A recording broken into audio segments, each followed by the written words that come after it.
Hello and welcome to Season 3, Episode 4 of Fabrically Speaking Live. I can't hear myself right now, so I gotta figure that out because I only know that you can hear me if I can hear me. So bear with me a second. It feels like I should be able to hear.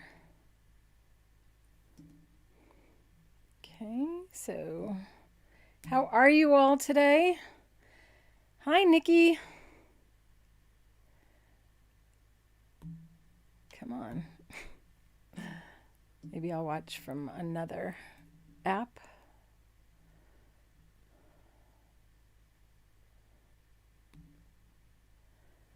Okay. Hello, Better Days. Are you feeling better this week? I hope so. All right. Come on, play. What's the matter with your phone? Hi, Sheila. You guys hearing me? Just go ahead and give me a thumbs up and say, yeah, I can hear you. Then I'll stop worrying. I don't understand why my phone is being a problem.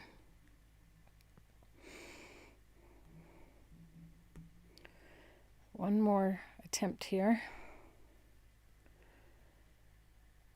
You're still sick, yeah. It took me a while. It took me like 19 days to really feel good.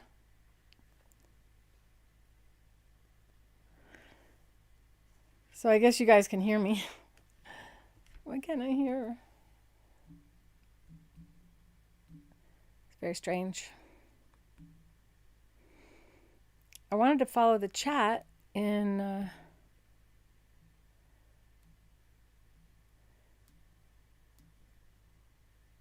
why isn't it going live?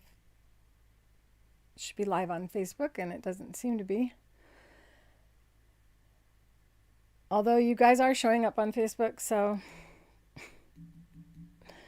my phone is just wackadoodle. I just gotta not care, I guess. I don't know if it's because I had an update. Oh well. I'll just read the chat from there.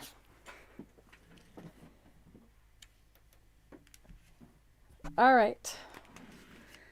Good afternoon, everybody. Some of you are enjoying your evening. Hi, Natalie. Okay, so you guys can hear me. I just can't hear me, and I'm used to hearing me. I'll handle this. Oh no, I forgot to disconnect the phone.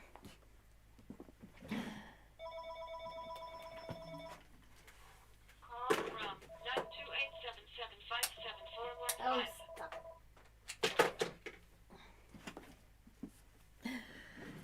All right, and another thing, I was trying to find my notes on the faux piping measurements. Why is this acting like it's not the right time? Ugh.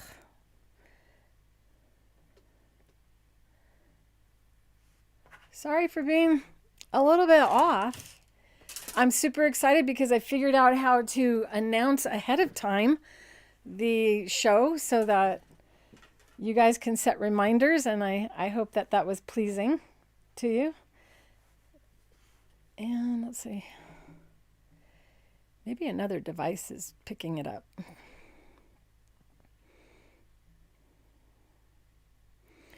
It's probably all it was, is that some other wireless device was taking my call.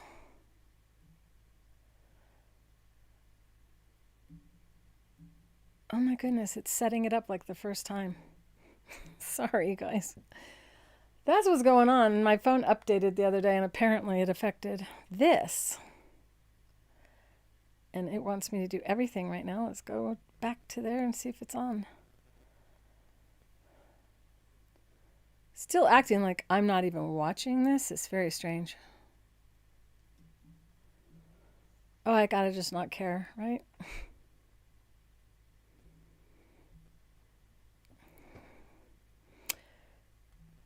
One more tap. Okay, it's working. I feel better. I'll be a better teacher if I if everything is the same. Have I done or are you going to do binding? Yes. I have several different videos on binding, by the way. And the method I'm going to do today is faux binding, which is a where it looks like you piped it and everything is done by machine. And I have notes on this. Hi, Ayako. I wonder if my notes are right here. I'm going from my memory, and I'm thinking the fabric that is piping is bigger, and I think it's well, we got 2.5 inch, right, that we deal with, and the piping takes up. If I go onto my YouTube channel and look at my other one or my notes, it'll cause the whole feed to go down. I was hoping my notes would be easy to find. Oh well.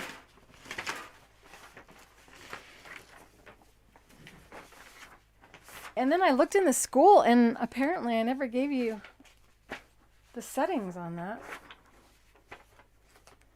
The pattern for the sunflower is in the school as well. And at the top of the chat, you'll see the website address to go to the school that I keep talking about. So I'm going to try something and see.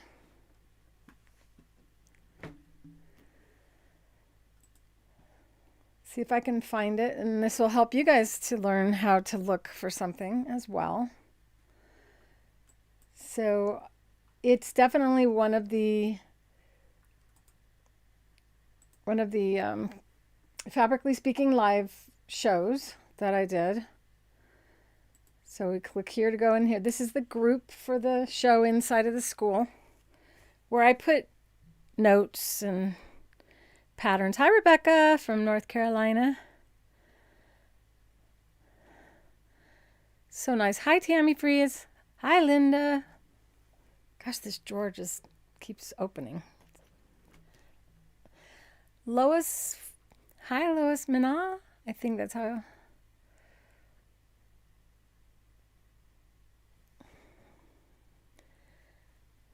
You saw me on, Creative Living with Cheryl Borden. Okay, so here I am in the Fabrically Speaking live show, and I'm going to scroll down to find the show where I did the faux piping, which wasn't that, well, it doesn't feel like it's been that long for me, but apparently. So these are all the past episodes of Fabrically Speaking Live where I said there's a free pattern in the school, and then this is where you'd find the patterns. So that's just not going to be there. I'm just going to have to do the math and trust myself.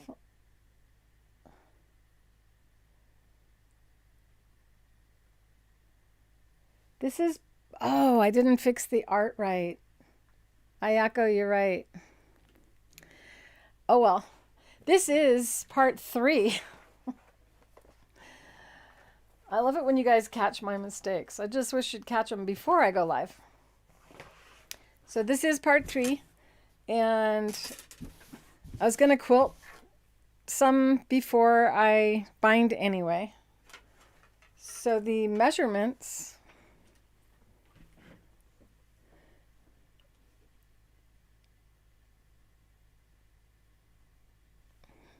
something's not looking right on my screen. Bear with me. There we go. Last week I did this sunflower, and I'm kind of frustrated because it's a little bigger than I really wanted it to be. But I'm going to, if I can get this drawer to stay close, I'm going to go ahead and show you a little more of it. I can always finish quilting this afterward, after the binding is on, because using the Octi-Hoops, we never get any puckers.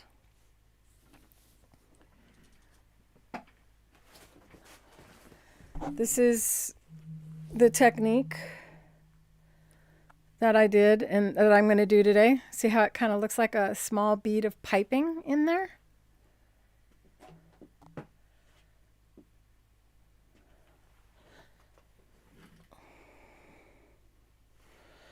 I don't understand. I don't understand what you're saying, Ayako. I'm live here right now, and if you're seeing people watching, I think that something new that they added.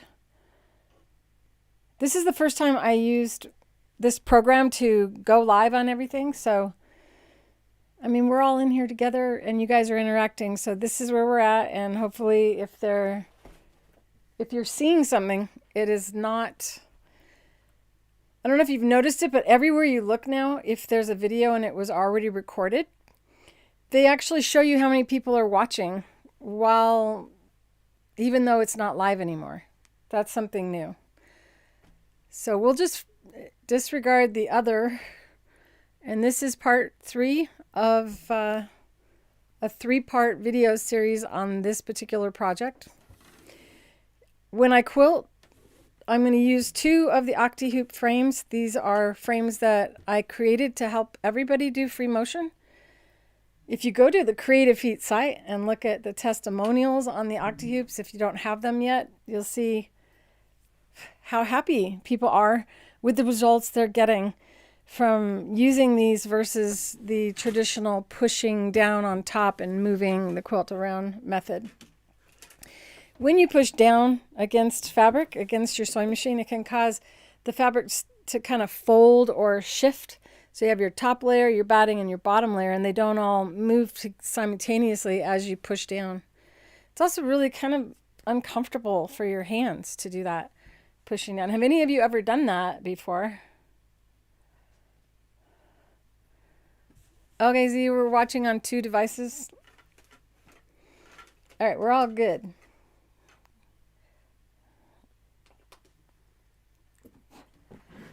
So when we use the Octi-Hoops, we use 2 at a time for free motion quilting.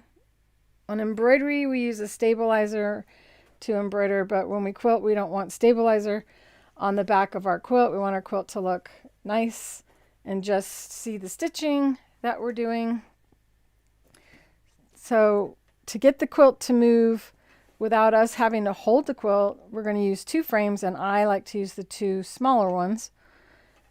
The one that goes on top should be the one that's closest to your hand in size, because when we quilt with this, we won't be grabbing hold of it and moving like this.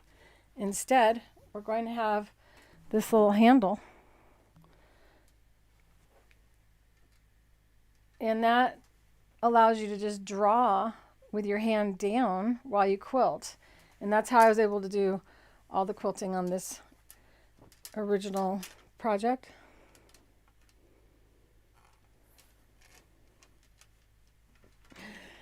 Okie dokie. I didn't go live into... I don't know what's going on with you guys. But let's change the subject on those people waiting. I get that you're concerned and you want everyone to find their way here.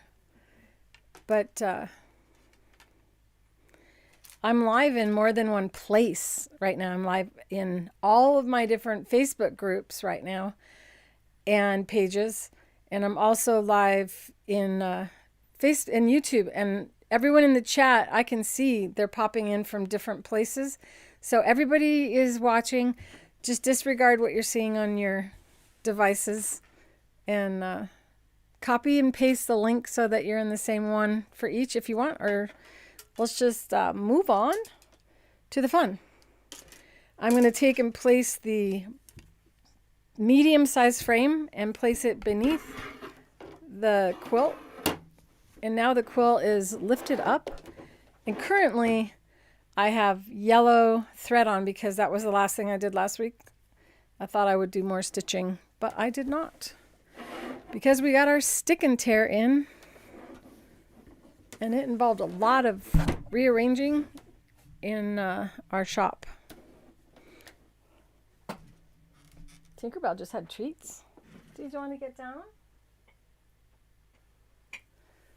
It's not that easy to get down off a chair when you're this little.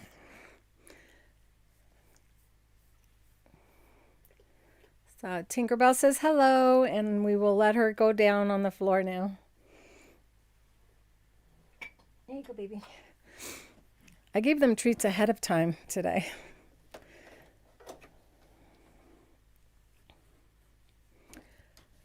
All right, I'm rambling today. So that sunflower was way bigger than I wanted it to be. I was thinking little sunflowers, and instead I did this one that's close to the same size as that. But another thing I wanted to show you was quilting through an applique so that you can see that you can do it. This is something I don't think I've shown. And I thought it might detract from the overlap of the fabric to add some stitching onto the petals. So I'm lowering the foot, even though there's no actual foot attached to the sewing machine, and I may need a foot. We'll find out. But this is our Fuse and Fuse stabilizer. It's the Dragonfly stabilizer. I don't know. I'm going to go trying to do this so I don't have to keep tying knots. So I'm going to bring my bobbin thread up. And I have a dark bobbin in there right now. So I actually found another pair of these tweezers. So, and I don't have to have two. So if you really, really want one, you email me and we can arrange for you to get it, because we sold out of these. I will be getting more in. So it would be better for me to use a yellow bobbin or a light color bobbin. We'll see how it goes. Look at that. No, we do not need a foot. Now this is the first stabilizer that I have stitched through on free motion quilting where it handled beautifully. So that's really refreshing. Whoops, I got too close to my fingers. Okay, so if I go now and stitch along the edge of that petal, and I'm going really slow just because I don't have my glasses on and I can't see that well. I will remedy that. There they are.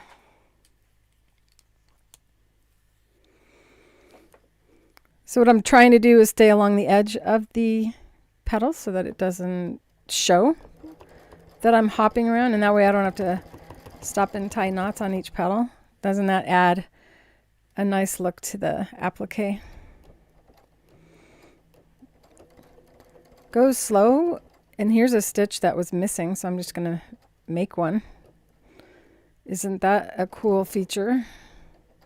So if we're going to go down the centers of all the petals, the needle I'm using is the universal needle, the super universal needle. Now I want to go over here and I'm way far away from it, so you may get a little bit confused as to what to do to get over to the next spot. But keep in mind that there is absolutely nothing holding anything down. All of it is loose. The frame below is loose, so there's no undoing to move from one area to the other. You just simply scoot the bottom frame over and then move the top frame, and now you're ready to proceed across the quilt.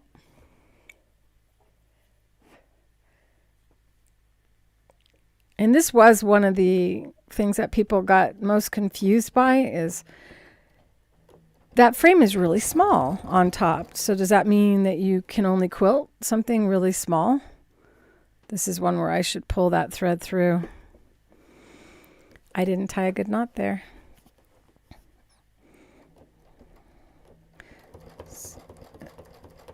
Come over here and secure that so it doesn't continue undoing.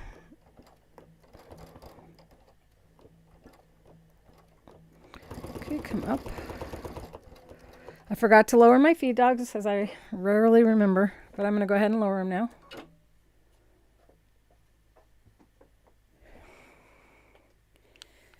Mary, when you are doing free motion, if you have there's something fuzzy going into my eye, probably batting. So if you've ever had trouble getting your sewing machine to sew without a foot, it is probably because you selected do you have a computerized sewing machine? And if you do, never tell it you're going to do embroidery or quilting. Instead, tell it that you're just doing a straight stitch, and then it will let you sew without a foot. And just know that you can sew with a foot as well. This isn't a rule of one or the other. I have no idea what I just said. These are the Applique medium size, and we are out of the large, but we are going to get them in as well. So the tweezers and the large scissors are what we are out of right now. And these are the three hole scissors, and we have them listed on our site as medium and large, and you can see that the handles are the same size. So what's different in these two sizes is the size of the blade. It's about 1.5 inches longer, and it does have a little bit more meat to it. So this is capable of cutting through more layers. This one is better for a thread and for cutting your little applique pieces out.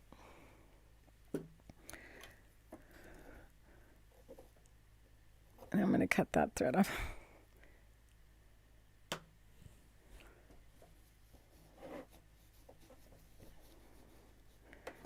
All right, here we go. So I'm not going to do a lot of the free motion because I know I've already did some last week, unless you guys want me to do more. I'm really enjoying this part though. So the super non-stick universal needle is what I'm using. And this is the Invisifil 100 weight polyester thread, so it doesn't show up a lot. This would be a time when you could use a 40 weight and really have it accentuate to complement or be like the thread that we used for the blanket stitch. And last week I did show 3 different techniques for blanket stitch. So this is one. This is another. This is the blind hem stitch used instead, where you shorten your stitch length down really short. And then this is the, what's it called? Shell tuck stitch. And then on the outer petals is the actual blanket stitch. So if your sewing machine does not have a blanket stitch, there are 3 different stitches that will mimic or appear like a blanket stitch.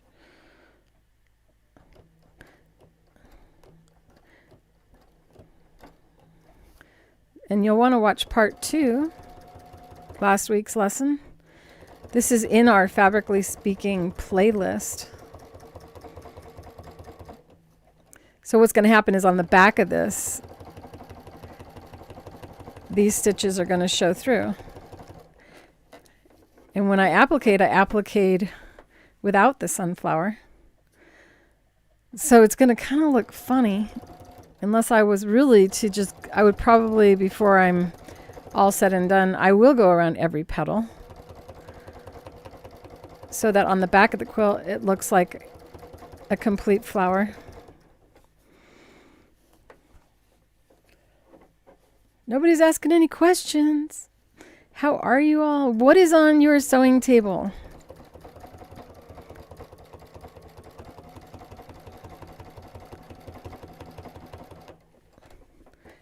Have any of you started this? I know I was asked about the pattern. Are any of you doing it?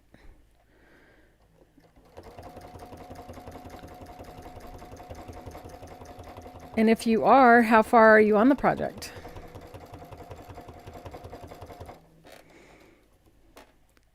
Come on, let me know that the chat's working. You guys haven't said anything for a while, and if something is stalled, You guys are my way of finding out. What is on your sewing table?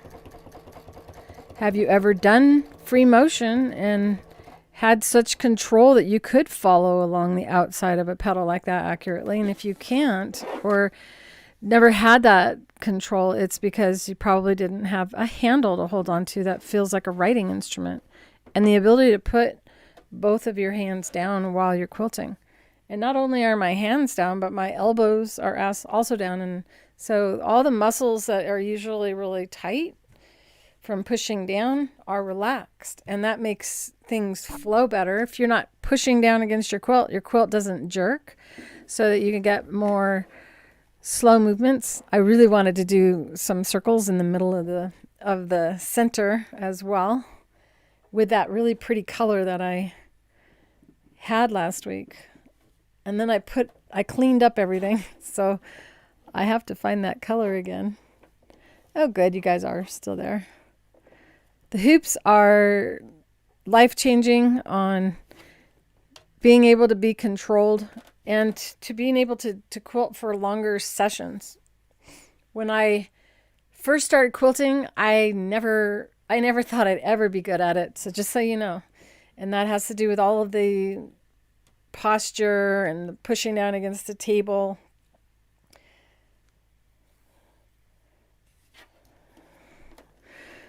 So you folded up your sewing machine because you're sick, and that's probably a better way to do it, because then you don't feel like,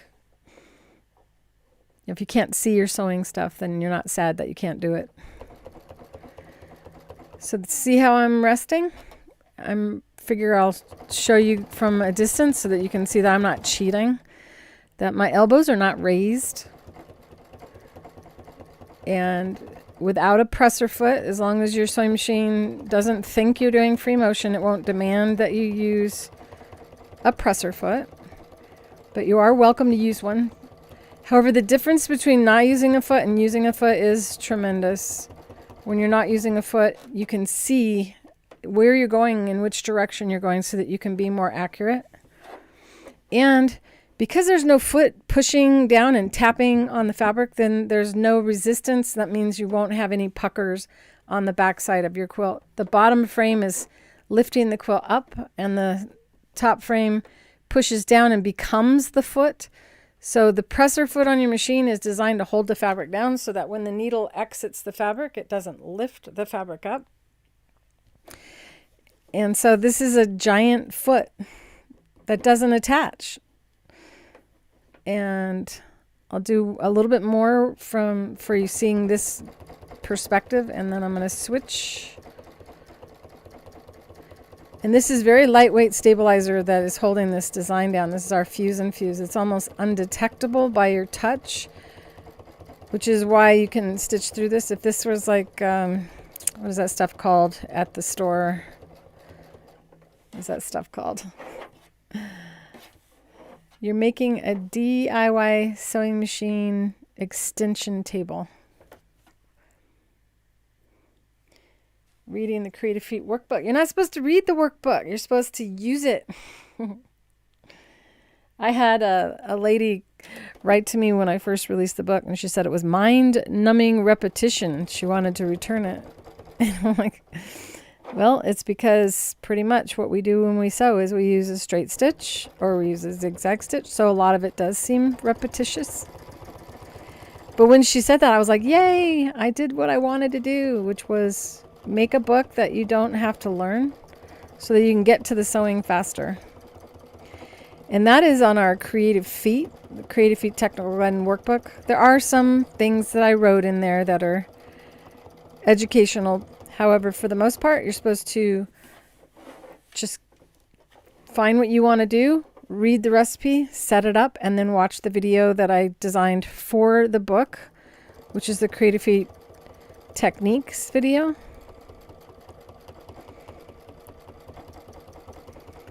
And it's been a really reliable method of teaching you absolutely nothing but getting you sewing and making it so that you can do over 88 different techniques. If you're wondering how my stitches are all the same length, it is simply because I am moving the fabric the same speed. There is no such thing as stitch length in free motion. I have the machine set at a good slow speed, so I'm not having to use my eyesight to try to catch up with the needle. And then I'm not watching the needle at all. I'm looking all the way over here. See how far away I am? That's how far away I look. Just like when you walk, you don't look at your feet or you would trip. So you look where you're going and then you head in that direction.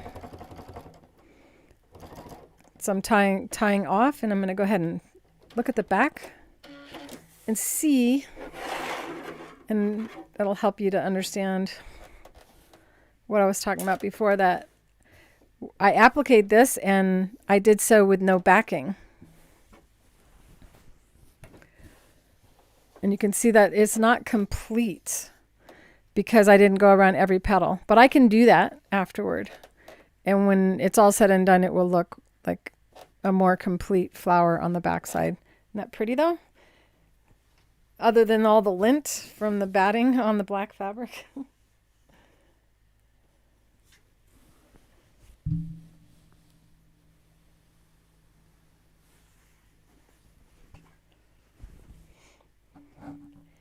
What are you saying, Ayako? Oh, the did you knows. Yes, the did you knows. Did you know that if you put your sewing machine in the trunk of your car and you get hit, that's an awful thought. Do not do that. Your sewing machine should be buckled in with a seat belt so that, treat it like a toddler. But if somebody hits you from behind in your car your machine gets damaged, then your homeowner's insurance will cover it, not your auto insurance. So these are the little kind of things where I didn't want to have any open white space in the book, so I filled it up as much as I possibly could. So I'm going to do some fill-in stitches, show you a little bit of, gotta always do a little bit of pebbles for those who, oh yeah, I'm going to do that with the center here. What did I do with that color thread? It's kind of like a brown. Well, I'll let you look at this while I find the color thread. Where are you?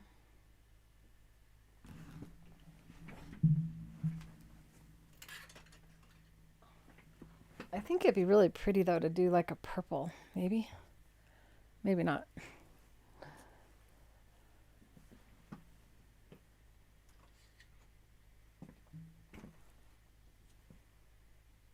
Oops, I walked in front of the camera.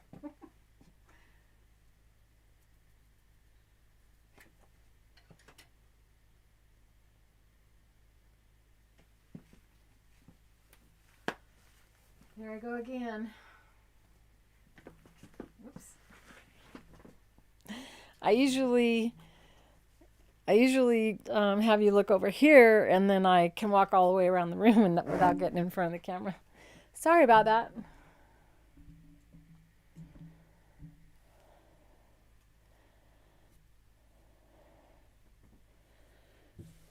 I forgot what I said, what did I say? Something happened to you 30 years ago? So when you hear me talk, I have already, there's a delay. So I've already like moved on and said a bunch of other things before you actually hear what I say.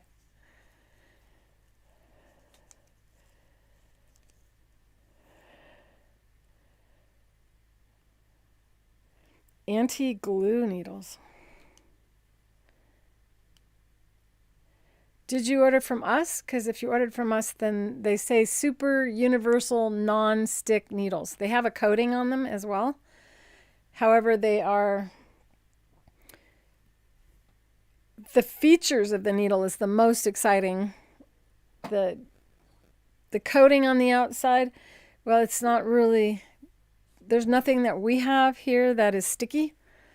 So it's more the design of the needle that prevents you from, it makes it so the thread falls to the bottom easy.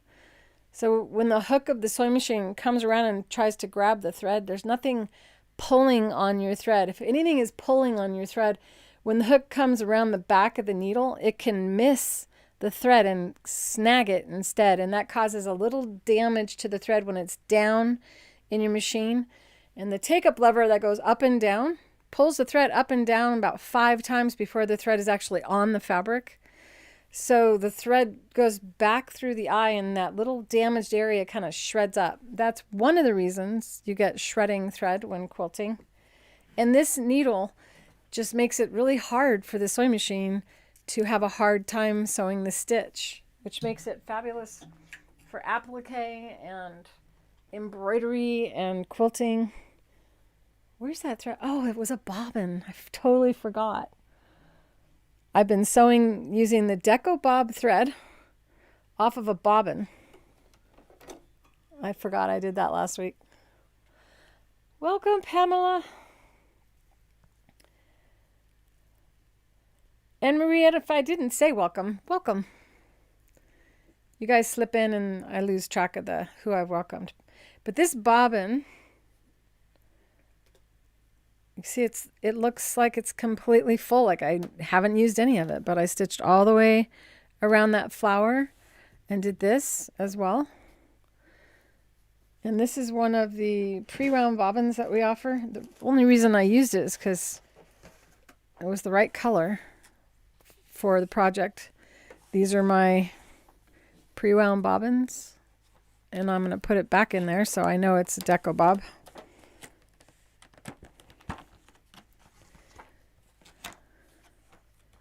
Come on, open up. How many of you are getting ready for snow? The other day I was working outside and we were working on equipment, noisy stuff, and it said there was no weather, and then all of a sudden the weather report said there was rain for a couple hours. It rained all day. And all day it said it was sunny in the app. Can't count on these weather people.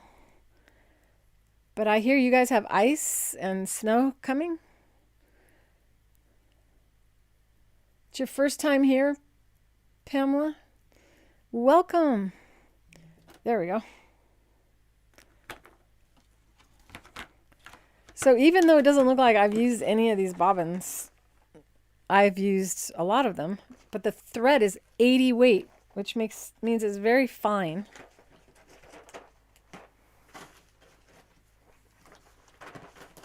There we go. Now I'm using the Polyfast thread, and this color is really divine, so you might want to get it.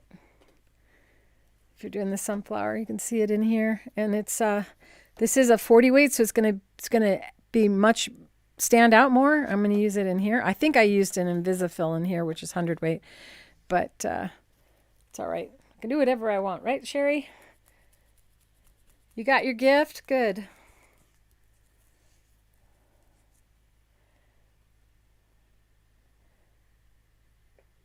So you took Carol Anwa's class on Craftsy, and so Carol's class is how you learned about creative feet.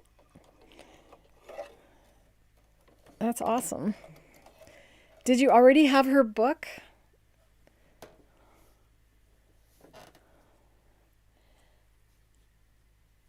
Welcome, Rifat. I think am I saying that right? Or I wish I could hear you respond. What is that color? That's the whole point I was going to tell you. Polyfast 9729. I don't know what the name of it is because they don't put the name on the spools. There's just not enough room, I guess. But it is a copper brown, so it's got this really nice tone to it that's not just brown.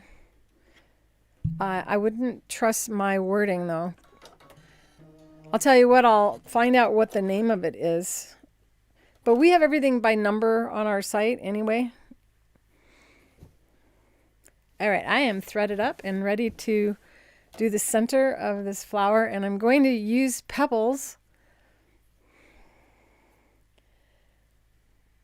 Hi, Sheila. The book that we're talking about, let's see.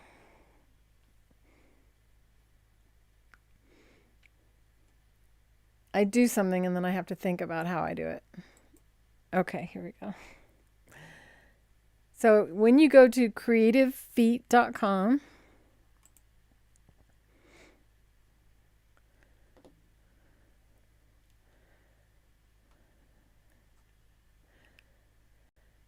what am I looking for? I totally forgot what I'm looking for. I gotta look at the chat again. The book. Oh, okay. So if you go to products, and then you'll find books and videos. And Carol Lanois autographed all the books that I have in stock right now are autographed. And then I autograph, not speaking very well today. I autograph the book as well as the inventor of the foot. So it's quite something. She teaches you, see the cover of the book. I mean, she teaches you how to create this beautiful fiber art that is in museums and galleries and at airports and hospitals. Like, she's sold her artwork to lots of different institutions, and some of these are really, really big. So that is the book that she got, and it was part of a giveaway for my birthday. We had a giveaway for my birthday. Was I showing you guys?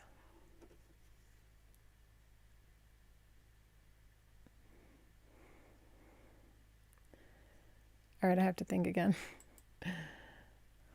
I pushed the wrong button. So you're asking if I pull up the bobbin thread. I don't cut my bobbin thread until I'm done. So at the end of all of that stitching, I hit my scissor button and it does cut the bobbin thread. So I will be bringing the bobbin thread up. Anytime I cut it, then I bring it up. But for stop and starts like that, I will just tie a knot and hop over, and then afterward I go behind and I cut my little connecting threads, or carryover threads is what they're called. Thank you for the birthday wish, Marie. All right, so now we're going to do some pebbles in the center. Let's see, get this light so that you can see really well without having that in your way. Oh, my watchdog is ready to bark. Once again, the reason... Sorry about the doggy barking. Yes, Tammy, it is a Baby Lock. This is the Baby Lock Crescendo model. And you don't need this big body. As I only started using the table about 3 weeks ago, I think. Did I start using it this year? Was it this year or last year? And the only reason I'm using it is because I've damaged part of the machine. So it's like, it's not level, and the other machine needs to get serviced. And every time I call him up and ask him how long he'll have my machine, he's like 3 months. And I'm just not willing to part with my machines for 3 months. So I'm going to do my own service on the machine. And I haven't had time, so. But I have a whole bunch of sewing machines. And so as you watch the show and you go back and watch different episodes, you'll see that I've used different machines on the shows and had different setups. It was this year. Amy always knows what I'm up to. She knows how many needles I break a year. Haven't broken any in 2022. Aren't I good? So we're going to take and once again place this beneath, and this one goes on top. So this is what I'm doing when I'm quilting. You center yourself with your needle, and then your hand rests on the bottom frame, and then your handle drops into the center frame. And see how it's not attached? And then you put your elbows down. Make sure your elbows are not on the quilt itself or it won't move. You rest your elbows and then you just move around, and the quilt can't not move along with the hoops because of how they're shaped. So if you try this with any round hoop, it's just not going to work. If you try it with a square hoop, it also won't work. These are the things I tried before I came up with the octagon shape. Here we go.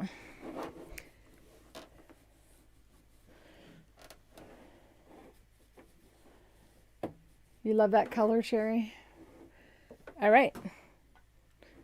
I'm going to switch cameras and take a sip of my shake so that my brain behaves better because I'm feeling hungry. I'm going to mute myself for a second too so you don't have to listen to me swallow.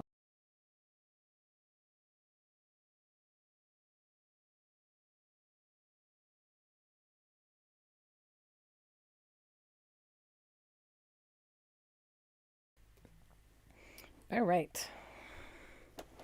So the bottom frame is right here. See how the whole thing moves? It's super slippery. And it doesn't damage your sewing machine to slide these around on your machine. This is a trade secret material with a special bottom on it. You see how it has this rippled edge on it? And that allows us to put our stabilizer on it and peel it off without it being stuck. But it also makes it really slippery. Here's something that you guys may not be aware of. If you have a keyboard on your computer, the tops of the keys have a smooth surface. And that's so your fingers stick to them. And then everywhere around the keys has an uneven surface. Sometimes it's so slight that you can't even see that there are little dots instead of a smooth surface. And that makes your fingers or your hand slide over it so you don't get blisters on the backs of your hands. I'm also a writer, and I got blisters on the palms of my hands from one of my laptops. And when I got the Mac, it was so slippery that if I went to put it down, it could fly out of my hands. Have any of you had that experience with the Mac tablet or laptops? So that's why the whole outer body of the Mac Airs are the tiny little dots that makes it super slippery, where they shouldn't do that on the outside. At least I don't think so. But all the keys on the top, they're sticky so that your fingers hit the keys and don't slide off the key. And also you could get little it's 3 degrees, Tammy. Oh my gosh. Burr. I've been in minus, every once in a while we get below 0 here. But today it's like, I don't want to brag, but today you could probably, just walk outside with a t-shirt on. It looks like that anyway. It may be too cold. So now I'm going to bring up my bobbin thread and I'm going to start on the edge here. You can see the thread is super, super short. Still using the Deco bobbin, the bobbin. So 80 weight bobbin thread has less bulk on your stitching. Creative Feet is my website. Yes, Marie. Creative Feet. I forgot to say that at the beginning. So I'm the inventor of the Creative Feet. They're sewing machine presser feet that fit all sewing machines. And the inventor of these Octi-Hoops and some other products, like thread dispenser that's up here, that makes it so my threads always behave really well. By the way, our thread dispensers are in stock, which they go out of stock a lot. Is something that we make, just like my pressers, and actually make these pressers as well. I mostly make them on Fridays. So if you order a presser today, I am making pressers tomorrow. And these are the pressers. So I hand turn these for you guys. And it eliminates needing an iron. This is what is this one? I think this is the Blue Hornet. And then this is Red Velvet. They start out like this. And then I turn it into this for you. Each one is actually done by me, not somebody else that works for me. And this is Tequila Sunrise. Tequila Sunrise is nice because it pops in your drawer. You can see it easy. All right, so this is Plum. All right, back to the sewing part. So when you bring a bobbin thread up, you don't have to hold it. You really only have to hold your needle thread when you're starting any time you're sewing. And what I'm going to do is try to stay in the same area. So a few stitches one direction and then I come back. You could, if you don't want any stitching, any knots showing, you could have just taken this thread through a hand sewing needle, take the hand sewing needle through the fabric like this and then exit it out. And then when you exit it out, the thread ends up going in between the top fabric and the batting in the back. And that is what I would do if I were entering a contest to try to win for best stitching. And it's not going to come out if you have like a 4-inch end that just drops into the quilt and stays in there.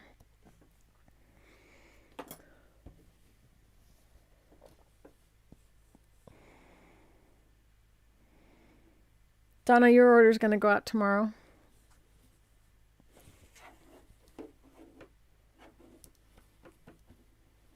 You're getting ice and snow. Okay, so another thing that I do is I use these loops to wear my quilt sometime when the quilt is big. So you just put it on your wrists like that.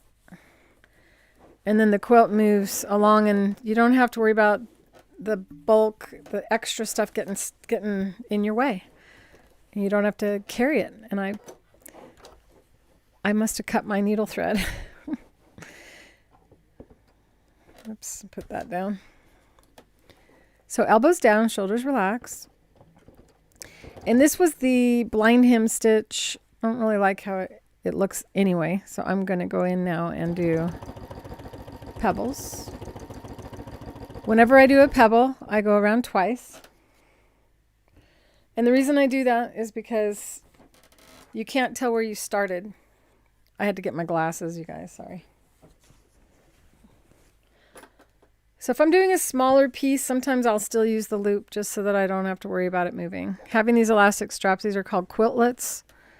And basically they're just elastic straps and safety pins that we provide already cut the right length, 20 of them, so that you can quilt without worrying about it.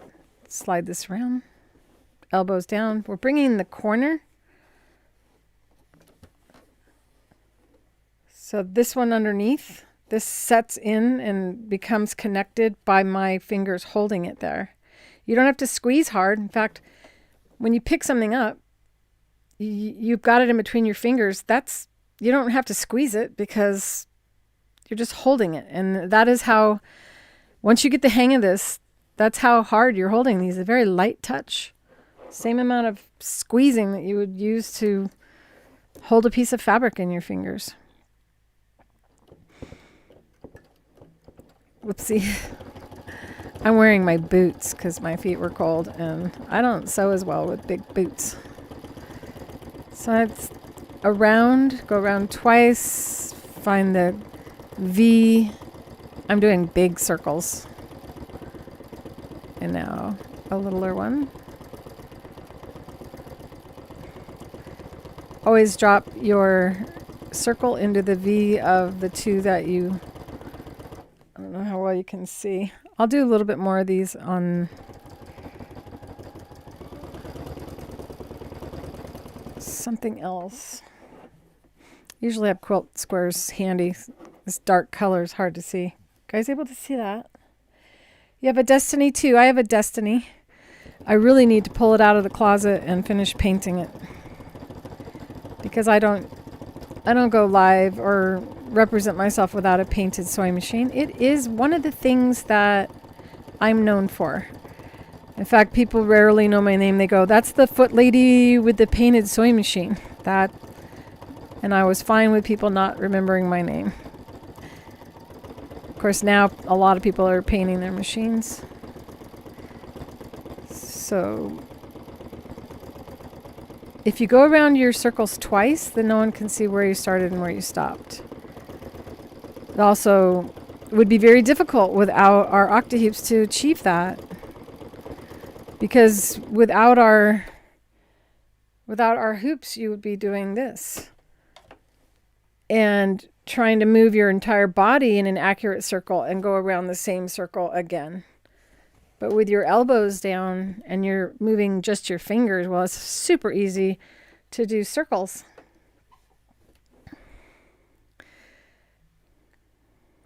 All right, what am I doing?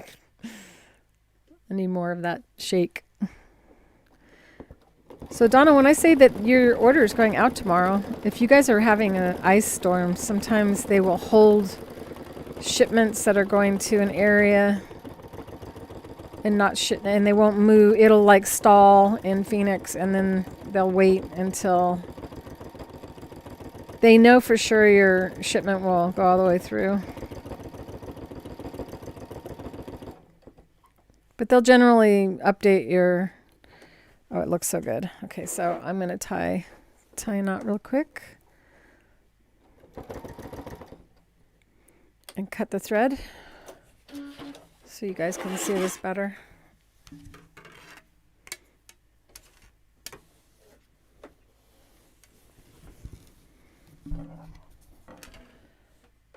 See how nice that looks?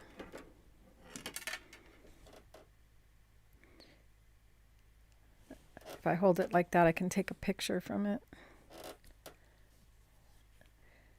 This thing lets me take pictures while I'm live. Let's see if it'll work. Cool. All right. And this is the color I was going to go do some stitching around. But I really don't want to just do whatever, because this is mine. It's going to go on in my living room. But I think I can move on and do the binding now, because I showed you pebbles. I stitched around there. I kind of just doodled that, unless you guys want me to doodle one more flower. I don't have to do this size again. I'll just show you how to correct it.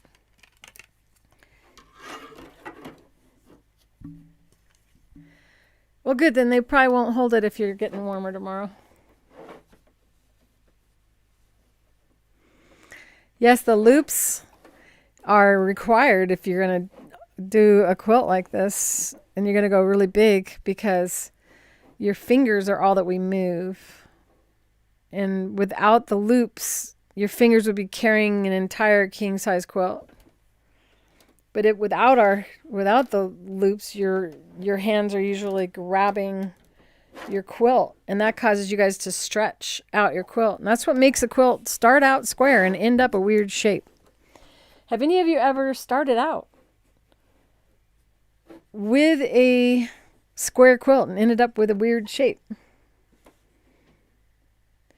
This machine is the Baby Lock Crescendo. Cresc, like what you would say in music. My dog is barking. That's what happens if your bobbin is too short. Can't see it. See if I can get any piece. The scissor button cuts it really short.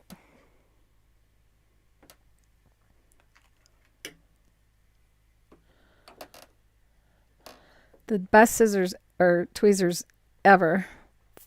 You can really pull on that and it will not come out of those tweezers. It's insane. These are the Applique tweezers. And we are out of them right now. You can order when, I believe we have it set so you can order when we're out. But just know that we're out. They're coming from Spain. So when I do a flower, I usually start with a center and then I work my way around. But this time I don't want to go as big. So I'm going to go to a smaller circle now. And I should cut that thread because it's distracting me.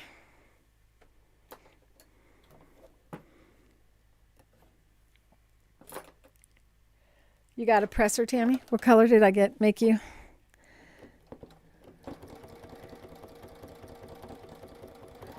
Presser day tomorrow, and there are a lot of pressers that I'm making.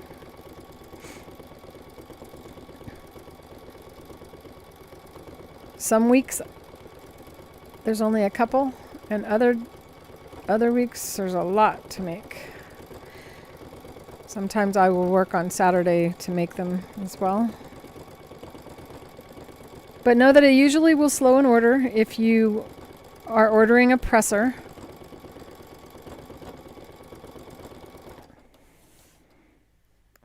I kind of like what I did here. I'll show you when I'm done. Okay, I'm going to just cut my needle thread so I don't have to worry about my bobbin thread. And when I do that, I kind of pull the thread out.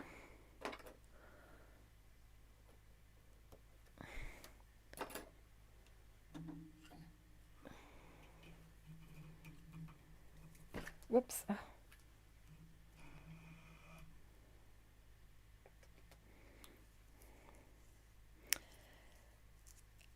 So the last testimonial we got on the Octi-Hoops was this morning, and it was just heartwarming. I can't remember if it was one of you guys or not, but she was talking about how she now prefers the quilting to the piecing because she got it and it's working for her and she's doing really well with it. You can read it on the Octi-Hoop page at creativefeet.com. Down on the bottom, there's a whole bunch of testimonials. And it just makes me get all misty when I hear someone has succeeded and feels like I do. I never thought I would enjoy free motion quilting because it was always so physically overwhelming and stressful because you go through all the work of piecing everything together and then you can ruin it, right? So it just warms my heart, and I'm so pleased when people share their experiences with it. So now I'm going to try to figure out what I put that bobbin away. And I really don't want it to show up that much. So I'm going to pull the bobbin back out because it's a good color. What color is your presser, Tammy?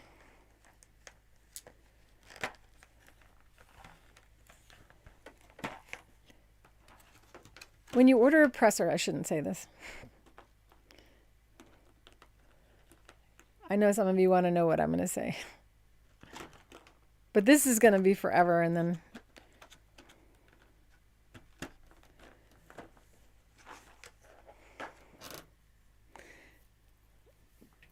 you can ask me in the school later and I'll tell you what I was going to say. So if you guys post anything in the school, I get a text. However, it doesn't wake me up if I'm sleeping because my phone is set up to not make noise unless it's my children. And I choose when I look at my phone instead of it being a slave to its noises. So when you make a comment, I get a notification. And if I'm up and feeling like it, I'll answer you, even if it's like 2 a.m. But know that it was because I was awake. You didn't disturb me.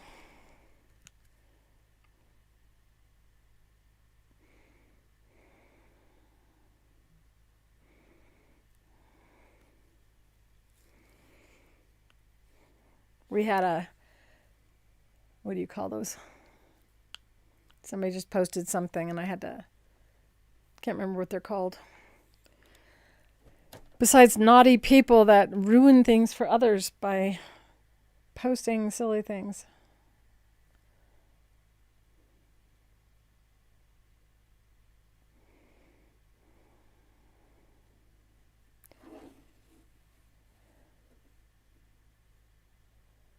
You know what? We have some astounding experiences. Trolls, you're right. So we have really, really astounding results with the Octi-Hoops.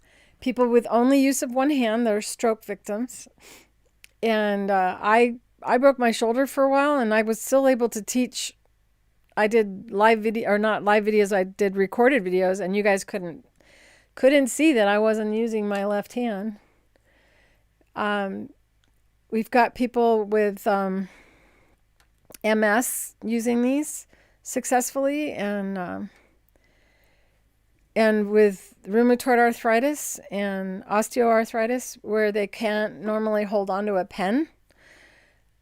Because you can actually use these with only one hand. You can actually hold the frames and don't use the handle. So if one hand you can't use, well, you just don't use it. If you have the use of your arm, it's best to rest your head on your hand like this when you do it.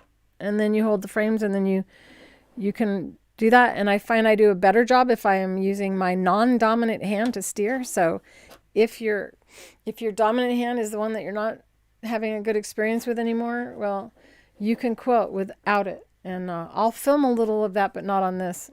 I'll do it on something else. You use your Octi-Hoops all the time? I'm so glad to hear that, Donna. I know you guys miss me being at shows, but you know what? Those shows were not, they were getting worse and worse as the years went on. And I access, in just one day of doing this, I access more people than I do at an entire show sometimes for the entire show. All right.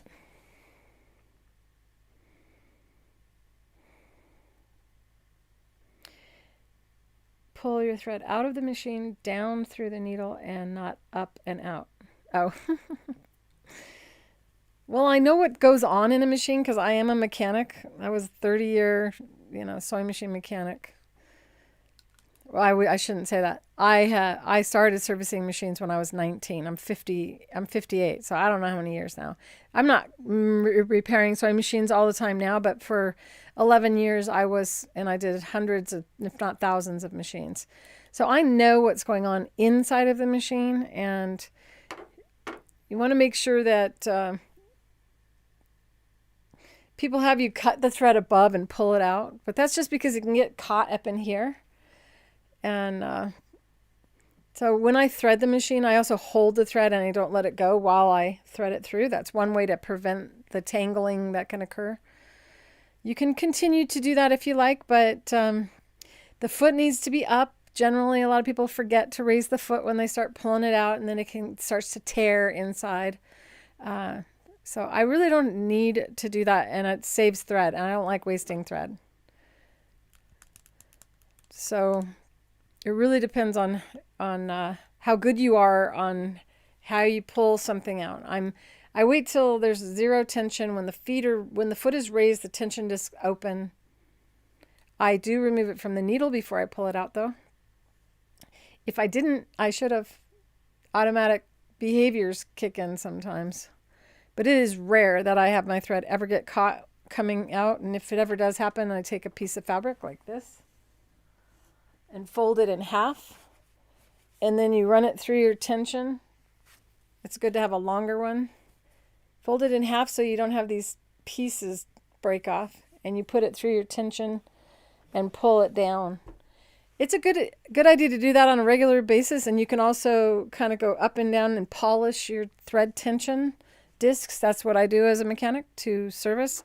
I clean those tension discs and make them all shiny.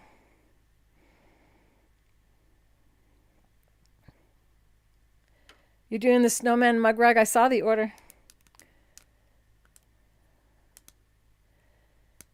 You're watching in your PJs sitting on the couch? It's a lot better than being, I don't know. People would never leave my booth. I loved hanging out with you guys, but I still get to. It's just different. And I am going to do live events here. So if you guys can afford to come to one of the live events here, and I'll let you guys know when I'm ready for that. First, we're going to start going live in the school. They made it so I can go live inside the school without involving YouTube and everything. So new things are coming. I would not use dental tape. No, it's a bunch of fibers and it can break. It's just like using your thread.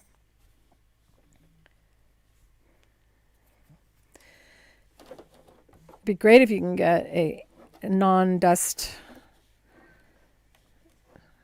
like the kind of fabric you use for microfiber.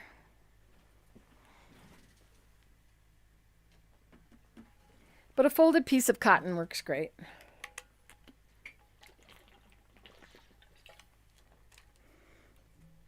I forgot to mute when I drank some water, so hopefully you didn't have to hear me swallow, but my water bottle just fell. Reminding me that, oh my gosh, I forgot we're binding. Okay, I gotta kick into gear. 3:14, 45 minutes. All right.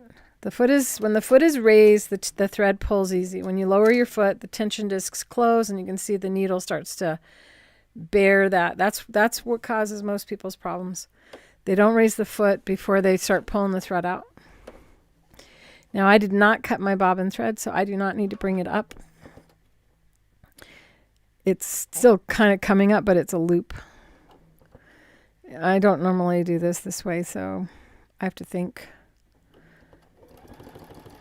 I'm going to do more than one shape of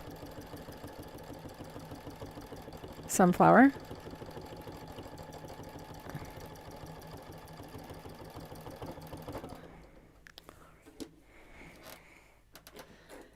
And this is just doodling, so I would practice. You all right, baby? Tinkerbell's like acting like she swallowed wrong.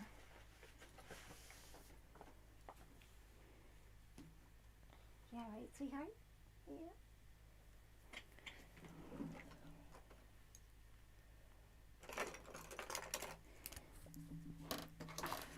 So here is what I drew on the fabric, and so you would just practice on paper first and practice going around twice.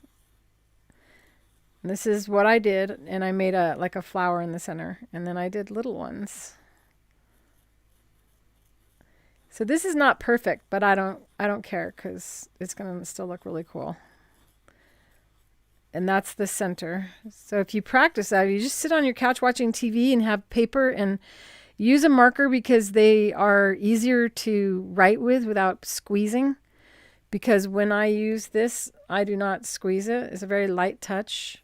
Once you get the hang of how easy that moves, it'll be easier on your body. So then I just doodled up, and I'm trying really hard to be as good as I am on the quilt. And know this, that I am better on a quilt than I am on a piece of paper.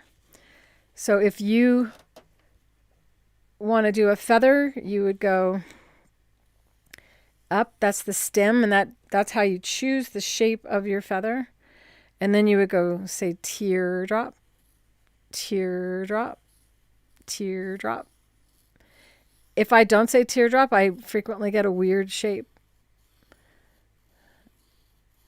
And so I'm concentrating. In my head, I'm saying teardrop. Oops, see what happened? Now, I really did not try to mess that up. But it looks so much better on fabric. And then you can go echo quilt. But the skill comes from being able to keep your hand down and move only your fingers. And then you can do your paisleys. Did you hear Tinkerbell sneeze? Wasn't that cute?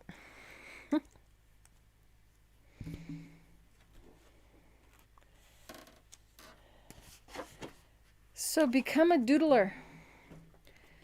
Doodle all night long so that when you want to quilt, you got that mama. Did you know that Mercury retrograde is happening right now? And it makes people have a hard time communicating. So if you've been having like arguments with people or feeling impatient or finding everybody's like slower when you go places, and it's because of that. It's supposed to end on the 25th. So I guess it happens like 4 times a year for a couple weeks. And maybe that's why my mirror fell off my wall. Oh, I forgot. This isn't... Some of you know my mirror fell off in my bathtub and it just shattered and I could have died. It happened an hour after I had my bath. I will never put something heavy over the bathtub again. You're training your left hand to right now? Is that because of a issue, Ayako, or are you training your brain? It is a good thing to do, to train your brain, to use both hands.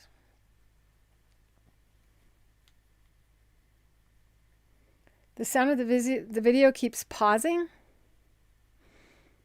Is that happening to anybody else? Sometimes I pause and people think something's pausing, but it's me. All right.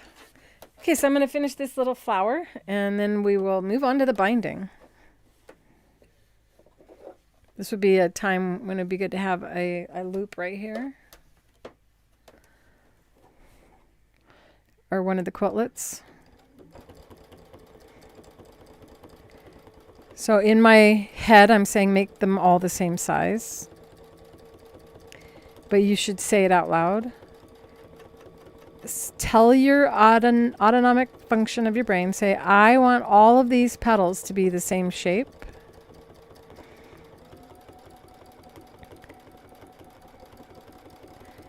And if you say it out loud, then you're instructing your brain. I'm still making it bigger than I wanted, but oh well. It's all right, I'll still like it. But you can spin this around and now I'm getting my hand back into this. One last thing to think about. Elbows down, shoulders relaxed. So there's a mantra that you should say every time before you start. Elbows down, shoulders relaxed, so that you don't push hard on your quilt, because that pushing down is what causes puckers and for a square quilt to end up a strange shape.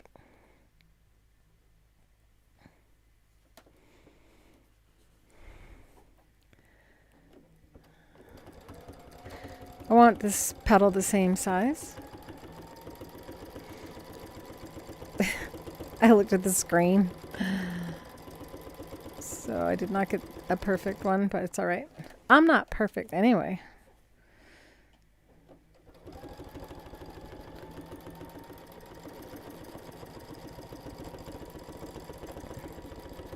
I'm not following a routine, as you can tell. It's better to have a schedule, or I'm gonna go up here and see how this one has 2. So afterward I could come back around and go back over the other side so that all of the sunflower has 2 rows of stitches. And I'm switching to the next loop. Elbows down, shoulders relaxed, bring a corner to the other corner and hold it. And continue. Don't go faster than your eyes can see.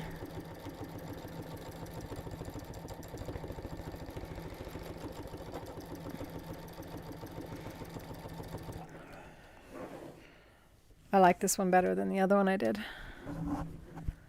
What do you guys think? Well, I'll have you look at them both. But that's the thing. There's a whole bunch of different versions of the sunflower. So I could quilt a whole bunch of different styles of sunflowers as my free motion quilting part. But I really wanted the applique to be the most exciting thing you see on this. I'm addicted though. I am so addicted to free motion. It's so relaxing.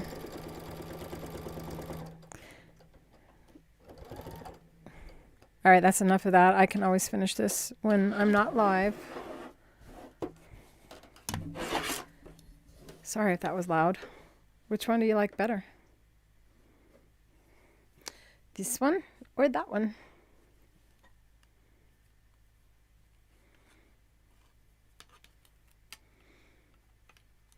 It's a lot to take in Pamela, if you've never seen me before.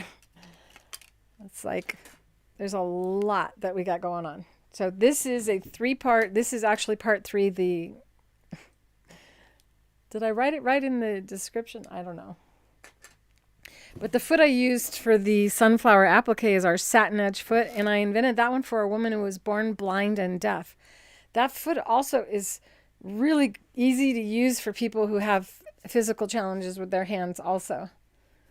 So everything, that's pretty much what I'm known for, is helping people with physical and visual challenges to be able to do what everybody else can do. And that means that if you use our products, you end up being better than you ever were with another foot, because there's the foot itself, or the product itself, is actually taking the burden off of you and making it so that you can be better than you ever thought you could. So I'm taking the loops off, and these are the quiltlets, and I'm going to square this off and then put the binding on, because I promised I would do binding today. And when I do binding, I use our Satinedge Foot as well. Now it's easier for you to do all your free motion quilting before you do your binding, primarily because you should make your project bigger and then draw how big you want it to actually be, so that you can quilt all the way to the edge and have fabric and batting sticking out past the area that you're going to quilt. Then when you go to square it off, your stitching is all the way to the edge, and your hoops are easier to handle when you don't go all the way up to the edge. However, I have done that on this.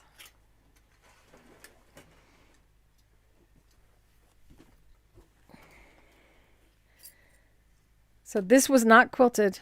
I put the binding on first. This was another 3-parter. It was an applique, and you can see we used trim, and this is blanket stitch with jean stitch thread, so it's really nice and heavy. Use the cutting machine that we sell here, which also helps you cut without if you can't use scissors.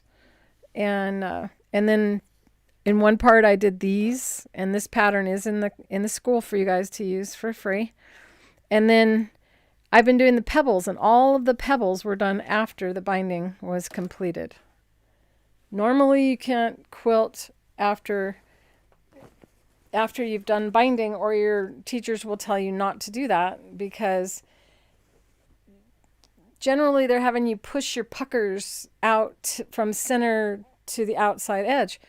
And with this, because the quilt is lifted from the machine and you're not pushing down, you can quilt on the edge here, hop around, and that is what I did on this. All of these different flowers were done at different times, but there's no puckers, because you can't pucker your quilt with the Octi-Hoops.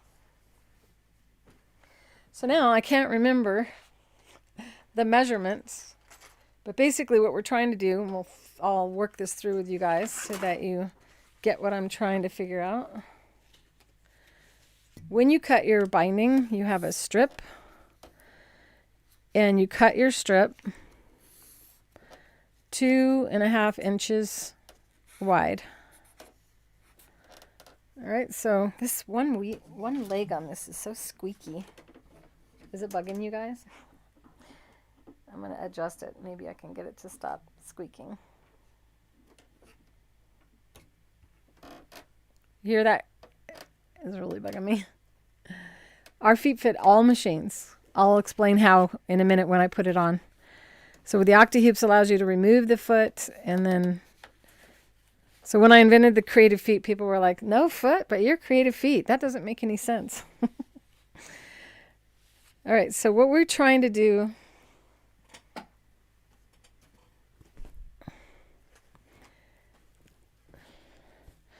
this piece right here is sewn to this piece. And then after you sew it on, you're folding it over, and then that's all that shows. But I'm pretty sure I saved a piece of this so that I wouldn't have to refer to my notes. But basically we wanted to split this 2.5 inch piece and divide it up, but we want more on one than on the other. And that's the secret to this. Then when we go to fold it over, so the piece you see very little of is the bigger piece, and it's going to stick out a little bit. Doesn't make any sense to your brain, so it kind of a little bit of a struggle. So if we have 2.5 inches and we were going to divide that in half, we would have 1 3/4 on both, but we're not going to do that. Help me with the math, you guys. I was going to have one of you go to the video of this faux binding, but I couldn't find it this morning. The problem with doing so many videos is eventually it's hard to find your videos. But and then I in the description on this video, the measurement's there, and there will be the measurement on this one when I'm finished. I'll go in and do it so that you don't have to guess.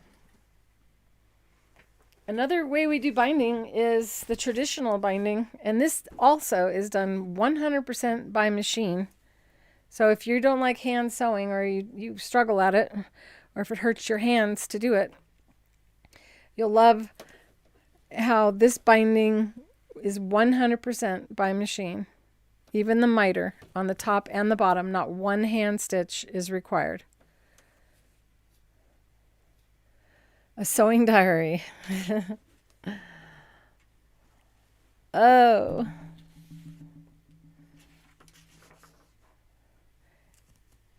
If I could just... This is my scrap bag. Maybe it's in here. I fill these up all year round. But I had the two sewn together.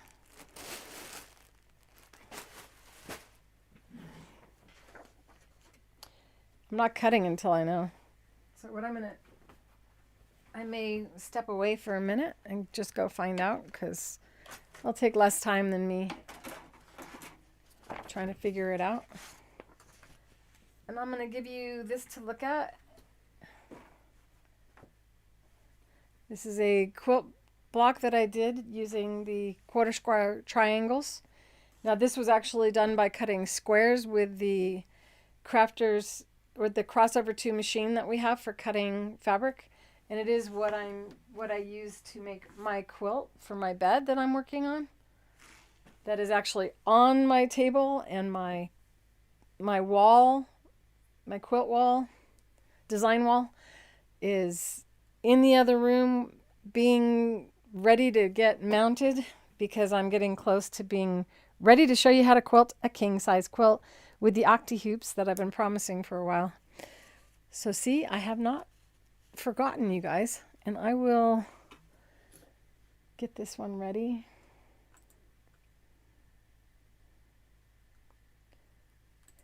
Now I'm going to be playing music while I step away, so be prepared. It's louder than my voice. I believe we've determined that, and I'll be right back.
I wrote it in the chat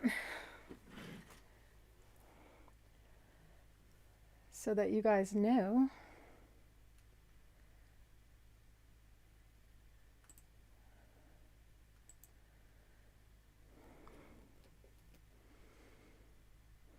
I'm back. Okay, so now I just need to cut my binding. 1.5 and 1 3/4. If I could just memorize that. So it'll be in the description of this video when it's over, and I'm also going to put it in the school.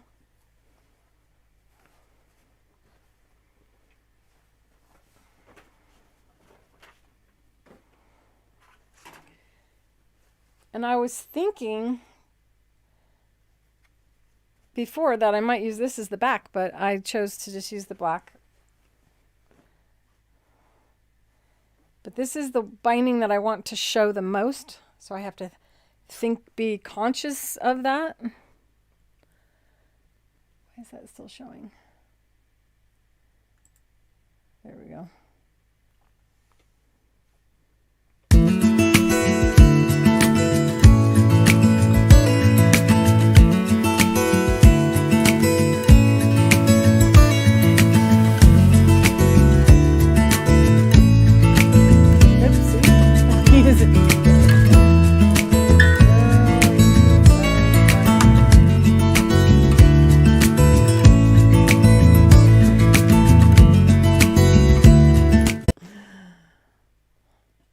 Come on.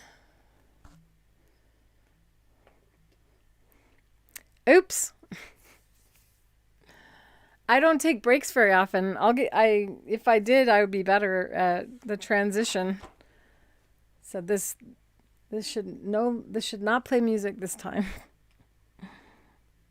Just gonna see if anyone. Hi, Eve from San Jose, California. Welcome.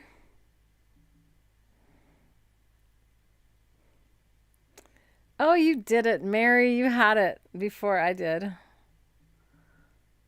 Oh, well. I needed to step away for a minute anyway. Now I'm more relaxed, and I am going to talk about the Caterpillar, and I frequently just have the edge-to-edge mat on because we're doing applique, but I knew I'd be cutting strips, so I have the mat that comes with the Caterpillar on the tablet. And if you don't know what I'm talking about, it is the coolest thing ever. Caterpillar is the brand of this tablet that is on my table.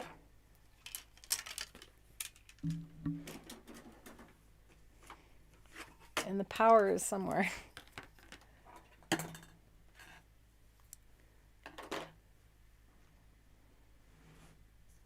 This is the biggest of their tablets.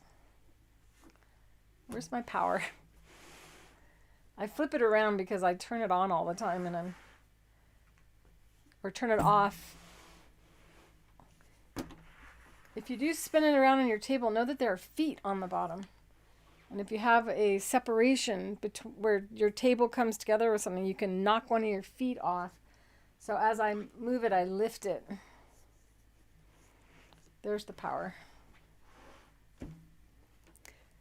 One day I had something stuck to my shoe and I peeled it off. It was one of the feet to my tablet.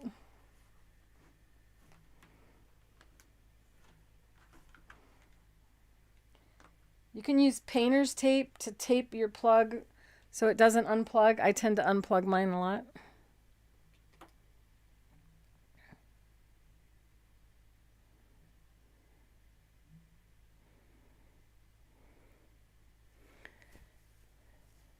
One and a half and 1 3/4. So what did I say about the one that shows the least is the one that you want to make bigger? So this is the one that I'm going to cut into 1 3/4. This was one of the lessons, by the way, and there's a pattern for it inside the school. It's an elbow pad for quilting, and you can use this at any time. So you put your elbow on it, and you don't hurt your elbows when you're doing things. You can make them different sizes for different needs. I had this all ironed and I unironed it.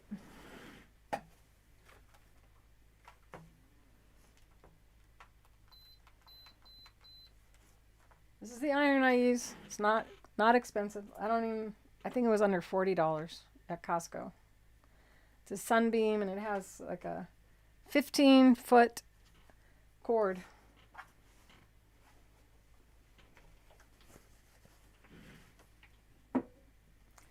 I use spray starch when I make my binding.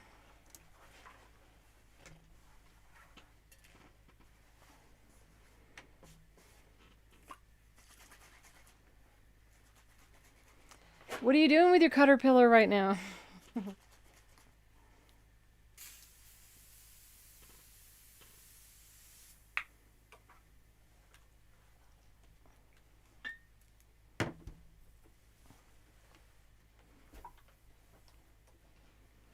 It's okay to use steam when you are using spray starch. The goal of using the spray starch is to add body to the binding and also to remove the bias to make it a little bit easier to handle and less likely to pucker.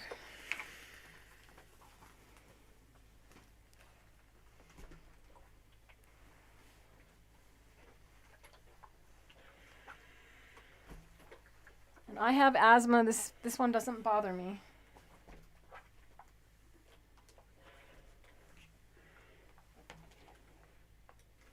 I'm going to show you the comparison of how this fabric behaves to it before it's ironed. If I have a piece, I thought I had a piece that wasn't ironed.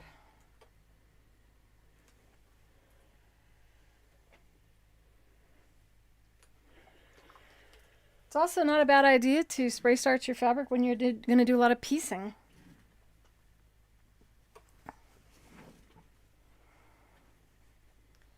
Because part of the problem with you guys cutting really well and then you piece it and then you end up with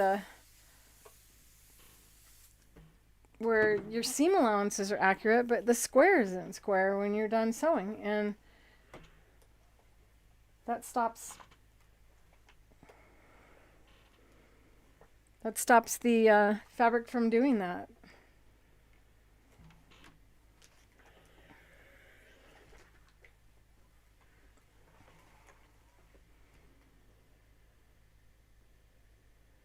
You're making, you were talking about the tulip applique. I would love to see that. You just share it in the school. That's the rules. My birthday was the 12th.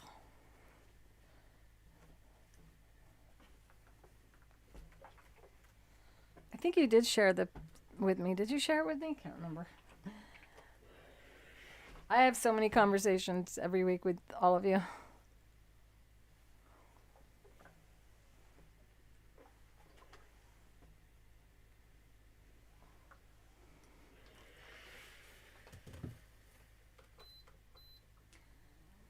This was one of the things I was going to have done before, but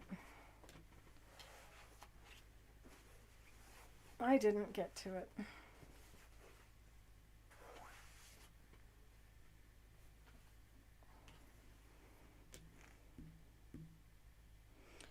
So now you see I have turned on my tablet and you can see through. This is how when I make a quilt, and I want to make sure that I'm square, I take a piece that's square and I place it beneath my pad and line it up with the lines. But now when you go to sew a square together, you can go and just set it on top and go, oh man, I messed up.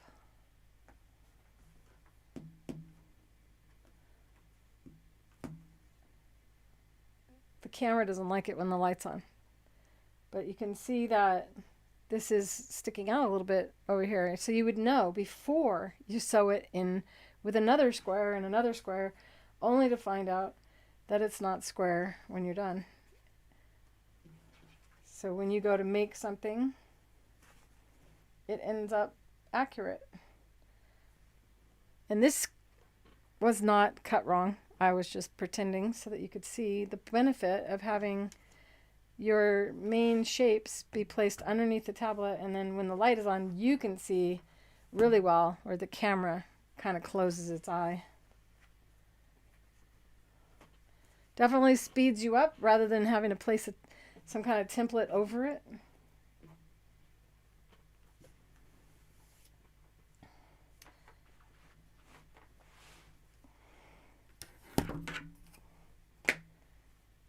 This is my favorite ruler for in here because it's small and I have limited space on the set.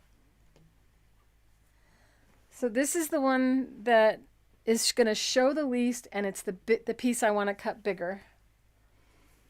I'm going to fold it in half so I can... Is that what I want to do? This is the selvage. So if you want the easiest experience when piecing and making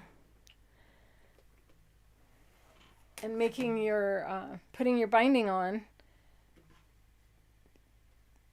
a lot of people tell you to cut on the bias, so you don't want to cut on the bias unless you're going to go around a bias. So if you're going to make a wedding ring quilt and you want to bind all the way around the scalloped edge, you definitely want to use bias for the entire binding.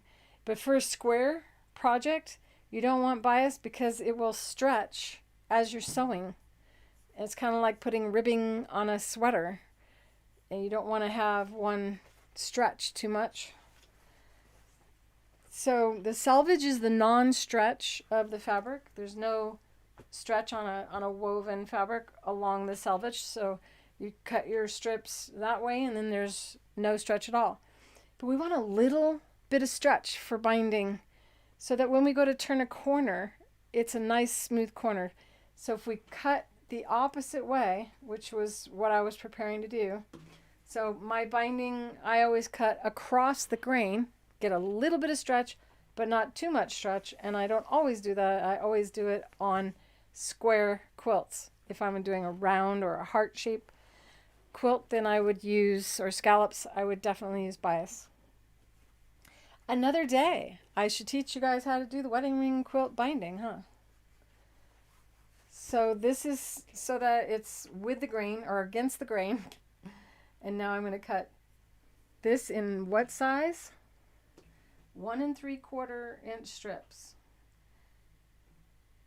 And it really depends on how big your item is as to how much binding you need as well.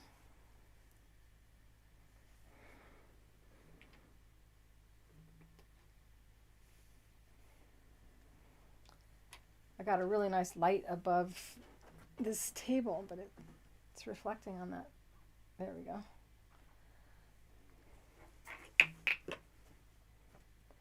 So the one you want to show the least is the one you want to cut bigger. One is cut at 1 3/4 and the other is 1 1/2. We're going to sew the two together. That's going to lose a 1/2 inch seam allowance.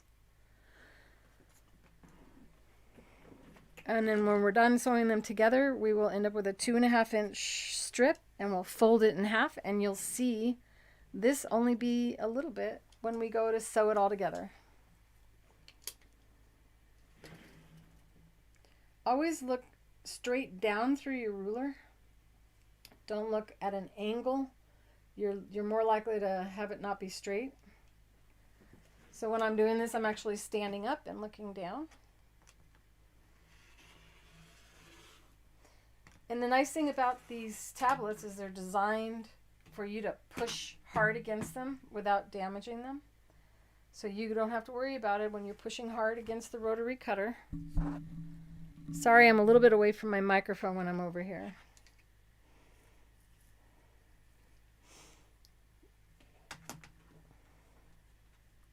So I'm going to start on an inch mark. My pad is upside down. Let's see. This is my edge-to-edge mat beneath, which I use for applique and for foundation paper piecing.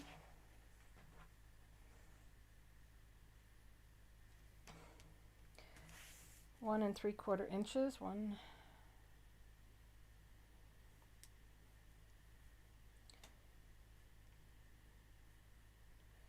Okay, so I'm lined up with 1.5, 1 3/4.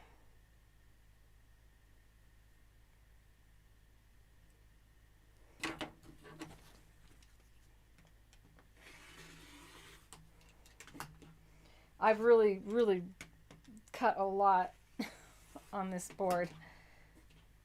It may be time for a new one. They're very affordable, by the way.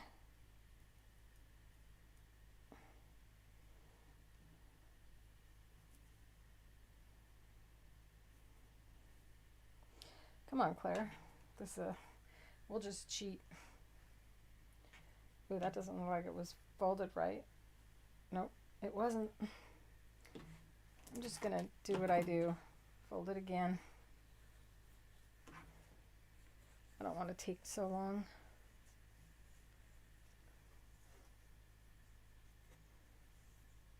I'm gonna waste a little fabric. Close your eyes, don't look.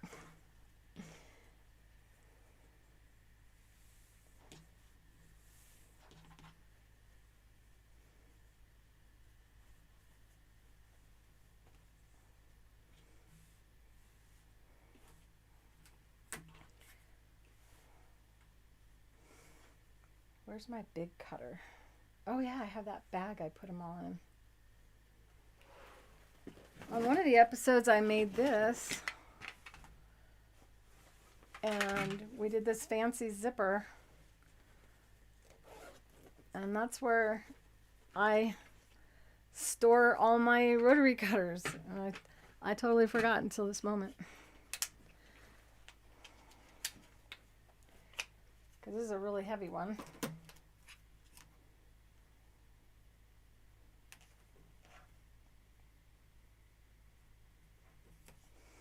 Come on, Claire. Gotta be patient with yourself. Mercury in retrograde.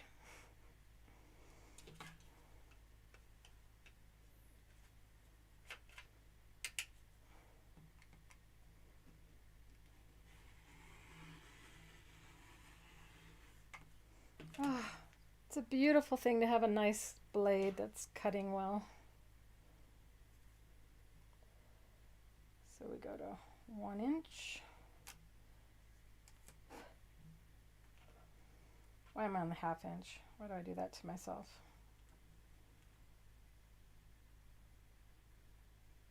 What's nice about this is it has this mat has metric on the ends, and it has fractions of an inch as well. So it has all the different mathematical measurements that you would want. 1, 1.5, 1 3/4.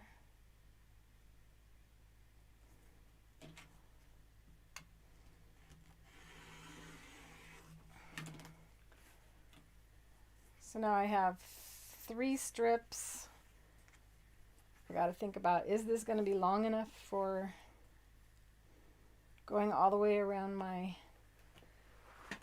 project? And if not, I think I'm going to not take a chance. I'm going to cut another.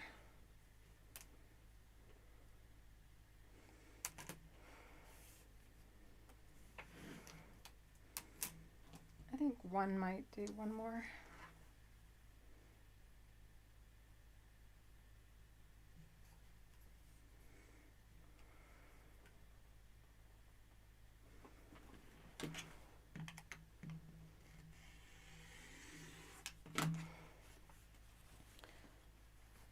And now this is bigger, so I probably don't need as much. And this one I'm going to cut because it's the one I want to see the most. It's the one I'm going to cut smaller. Opposite of logic. It's kind of like when your stitch doesn't look good on the top, it's the bobbin that causes it. And people mess with their top thread thinking it's on the top, it must be the top thread that's the problem.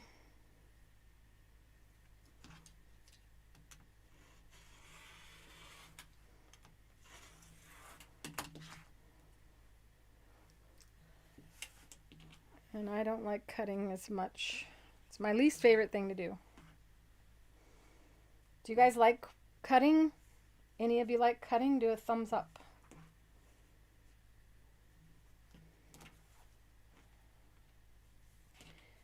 Ah, this isn't as hard.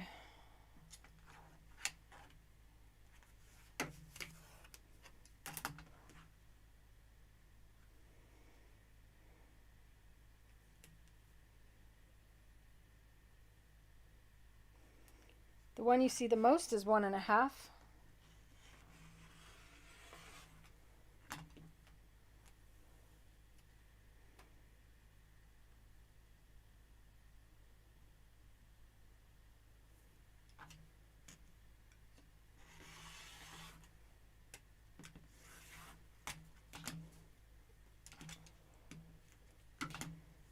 Funny, this fabric doesn't cut as easy as the other one.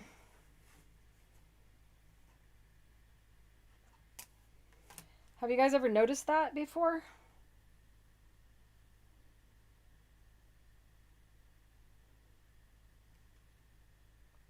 I really need to finish that shake because my brain isn't working.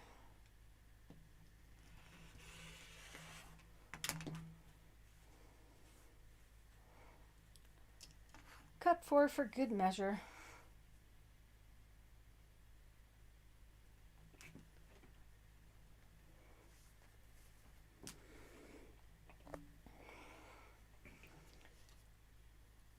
So next week is a new week. What would you like me to teach next week? Give me some ideas. And if you're watching this on the rewind, go ahead and leave your suggestions in the comments. Be sure to turn your tablet off when you're not using it. Sometimes I'll put my hand on it and I don't know that I've turned it on and leave the room and it come back the next day and the light's been on all night. You'll have someone else cut your fabric for you.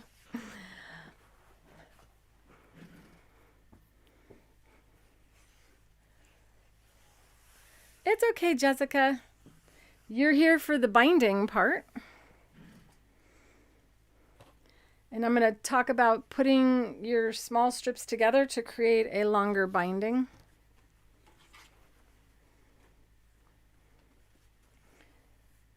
It's good to have a fold in your fabric with the right side out so that you know that fold is right side.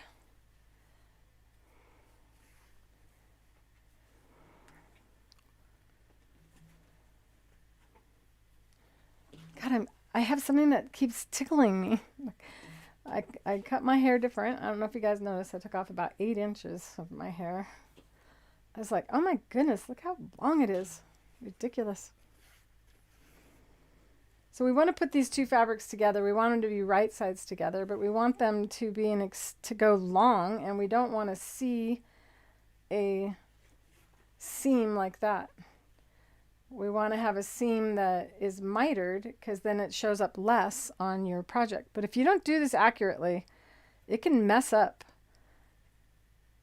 the edge of your binding in a really bad way. So this is what I do. Right sides together, and you bring it like this. And this is when you can use the light tablet as well to help you with this, because you can see the square that it creates, and then line it up on your tablet.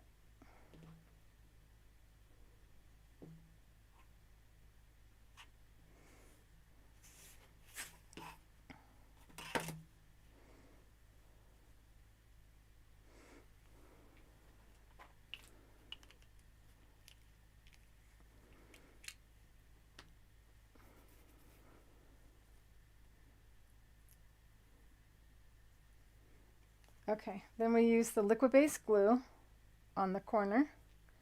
One little dot right there, one little dot on that corner, and one little dot on this corner. And that's not going to move on you when you go to sew it. Liquid base is also available on our website for those of you who are new to the feed or new to me. Then I use the friction pin. Camera squinting. These are the friction pins. And this one has an eraser on it so that you can draw a line, and then it's not the eraser that makes it erase, it's the friction created from the eraser being rubbed against it that makes it behave like an eraser. So you won't have any of the eraser rubbery kind of substance coming off. And what we're trying for is trying to draw a line from that corner to that corner. So this is much easier with a light beneath you so that you can see that you are on the points.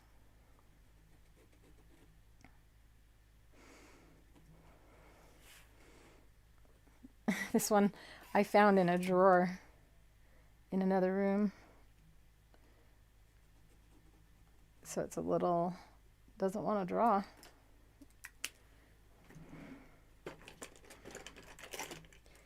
But it's such a good color. Let's see.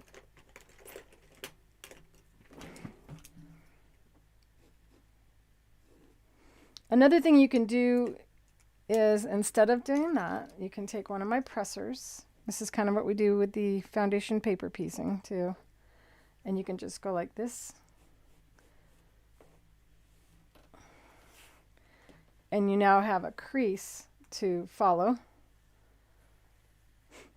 So I'm going to do that again and clip it so I don't pull it apart. And these are our clip it clips.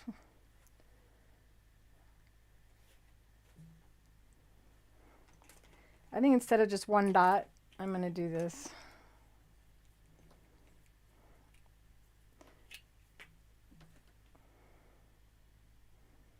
I'm going to go all the way across.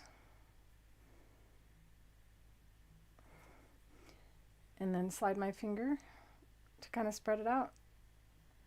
And now we have 100% secured.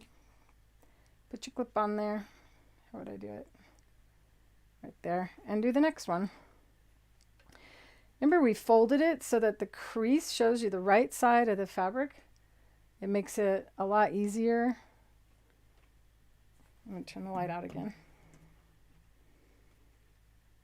So the right side of the fabric, and now I don't, or you could write on it, write, an R for right.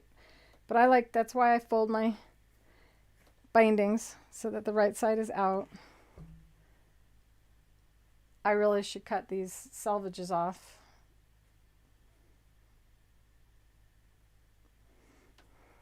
I'm just going to cut them. Sometimes I don't, and then I regret it because I have those little holes.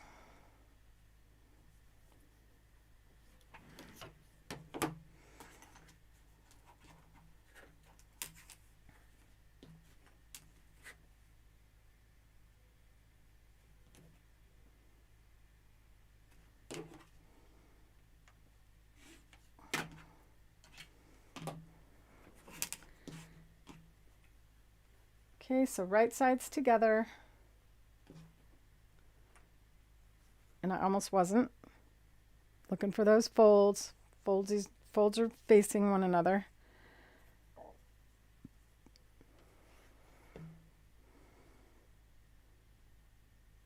And I like to always have the one on top.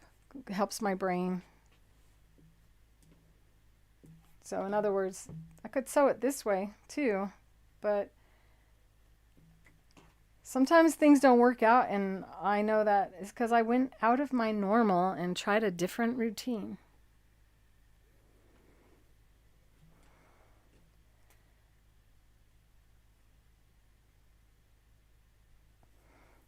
So the liquid-based glue eliminates pinning. This is water-soluble stabilizer that's wet.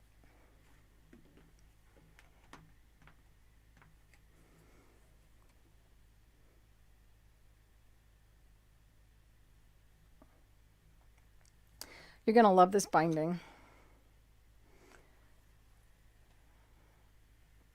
Did I do that wrong?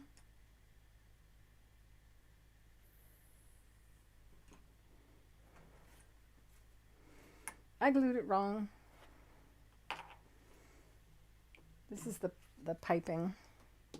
See, my folds got messed up, my right sides. Oh no, they're not. My brain is just screwy. Phew. I'm like, I was really trying to be good.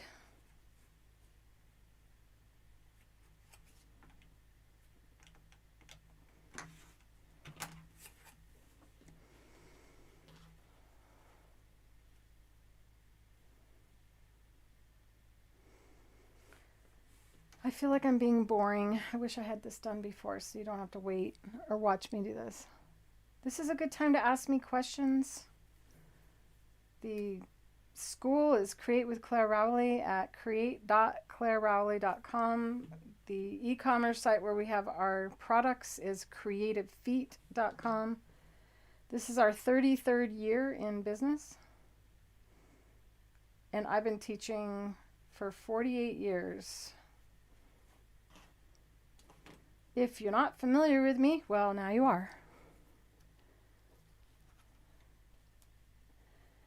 These are the original magic clips that came out. They squeeze a lot harder and they come too close to the edge. They're harder to squeeze with your fingers than these. And these also have 1/4 inch and 1/8 inch marks on the actual clip, and you can see from the side how much bigger. So it goes past the binding and it makes it better for the binding technique that you're going to see. So these are all glued together. I'm going to wait for them to dry and do the next. Get these ready.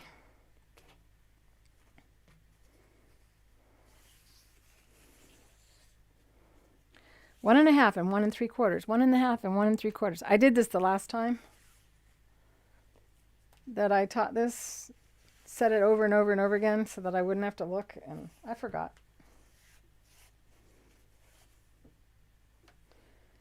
The one that shows the least is the one you cut the biggest. Right sides together.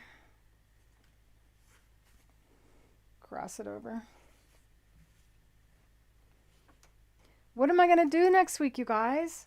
Help me. Not one of you made any suggestions. What are you guys doing? Are you drinking wine? Sitting there with your feet up?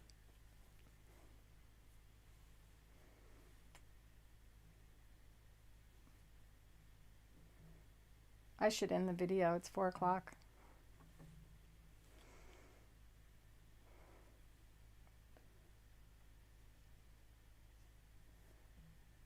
Should I end the video and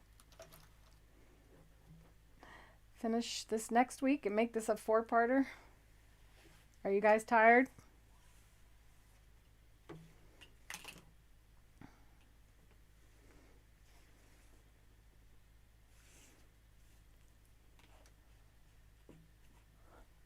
Is the chat broken? I need you guys to show me the chat isn't broken.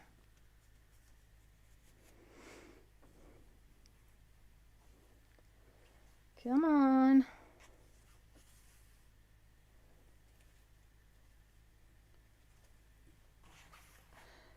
You're doodling? You're doing your doodle homework? Thank you, guys.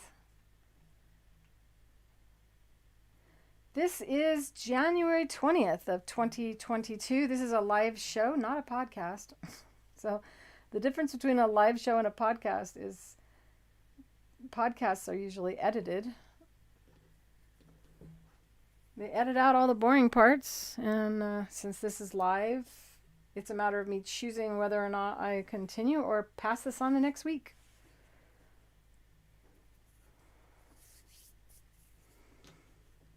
I sure hope I'm doing this right. I don't think I did. I think I messed up. See, this is why sometimes I just have to stop. Right sides together. Yeah. See, I can't think.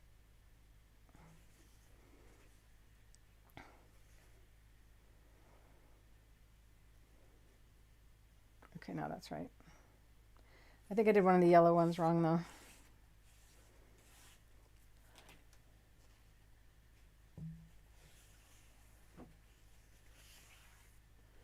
You've been waiting for Quilt As You Go. Well, my design wall is in my living room, waiting for me to finish putting it together, which means I'm closer than I've ever been to being ready to do a Quilt As You Go. I'm starting to not be able to think, you guys.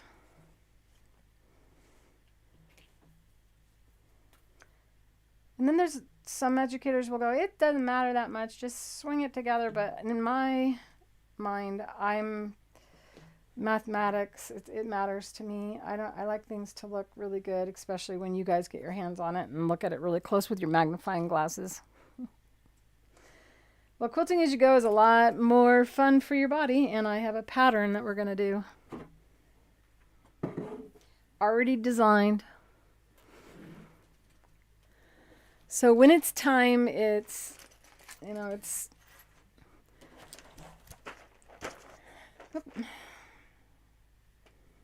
going to use a yellow bobbin and a yellow thread in the needle. And I've already got that bobbin. I hate to waste this. So see, now I'm going to take the thread out, and I automatically take the thread out of the needle. And I make sure the foot is up or raised. Now the tension discs are open, and now I can pull it out and it won't shred. Another time when you pull your thread out, they have you pull your thread the other way, is because the thread that we used to use was pretty bad. There used to be knots in it. Now, I mean, the threads that we carry are super smooth. They don't have any inconsistencies, no highs and lows. And if you look at your thread and you lay it on a piece of white paper and look at the thread and see if it's consistent and it has a lot of highs and lows, the tension discs are reacting to that as the thread goes through, and it causes sloppy looking stitches. So you always want to use a really good thread when you can, when it matters. And you're not going to see me use cotton thread because it rots, decays, shrinks, bleeds, fades, and breaks. So if I use cotton thread, I'm only going to use it on something that's never going to be washed, worn, stretched, or I guess there's no or. Oh, couldn't I have had a shorter end? I can't waste this thread. I love it too much. So the quilt design that I have planned for the Quilt As You Go is called Winged Hearts. So each design is a different kind of feather. They look more like bird feathers, and there's hearts instead of circles. But there are circles combined as well. Oh, I'm like, where do I put this? In this. When we're constructing a quilt, we want to use a stronger thread, but on the binding, it really isn't going to experience a lot of wear and tear. So the 100 weight polyester thread is fine for it, and you won't see your stitches as much on that diagonal stitch that we're about to sew as well. And I know a lot of you would like me to have like a chart of what thread to use for what, and I do. On Creative Feet, we have a blog. And in the blog, one of the blogs is on all the different threads and when to use them. So you can print the blog out and put it in your workbook. If you have my Creative Feet workbook, that would help you.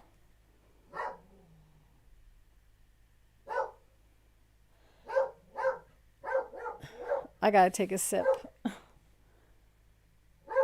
We'll see if I can keep going if I drink my shake.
I forgot to unmute.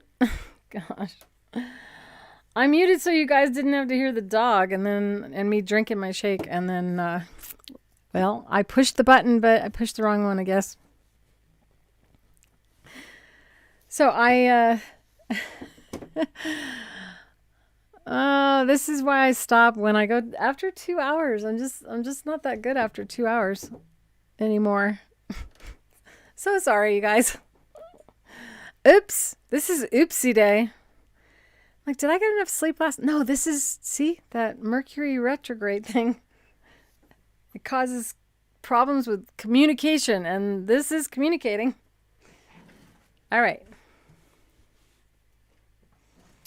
I've been watching other people's videos, and there's a lot of this going on. People forgetting to mute, and they have their kids running around. This is major news people, too, you know, like, they should be better at it than me. You need to stop. Should I stop and go, I'm sorry, but next week we will pick it up with binding. And you know what? As a gift, I will bind 2 things and show you both methods of binding. And it will not be, yeah, I probably should. And then I can finish quilting this and have a little fun.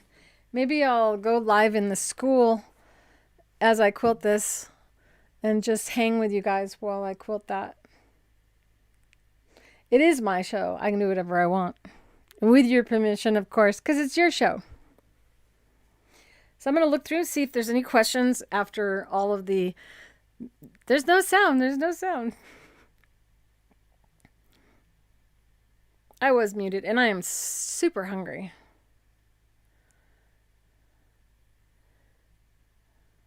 It's very rare that I don't teach you something, even if it feels like I really didn't do that much today. So today was on free motion quilting. I'll change the words on the recorded video and fix that part 2 and make it a part 3. Thank you guys for catching all my mistakes. Hey, Tinkerbell, want to say goodbye? You can come say goodbye. Oh, yeah, I know. I like ending the show with Tinkerbell. We're all getting older, you know. She's 16. Oh my goodness. Time goes so fast. Yeah, it wasn't that long ago I got over COVID, so I'm still not... Ooh, Chase is going to come say hi. Come on. Come on, get up here. Chase, what are you doing? Come on. People want to say hi. Up. Well, you can't see him because he's in... There he is. Look over here. Look over here.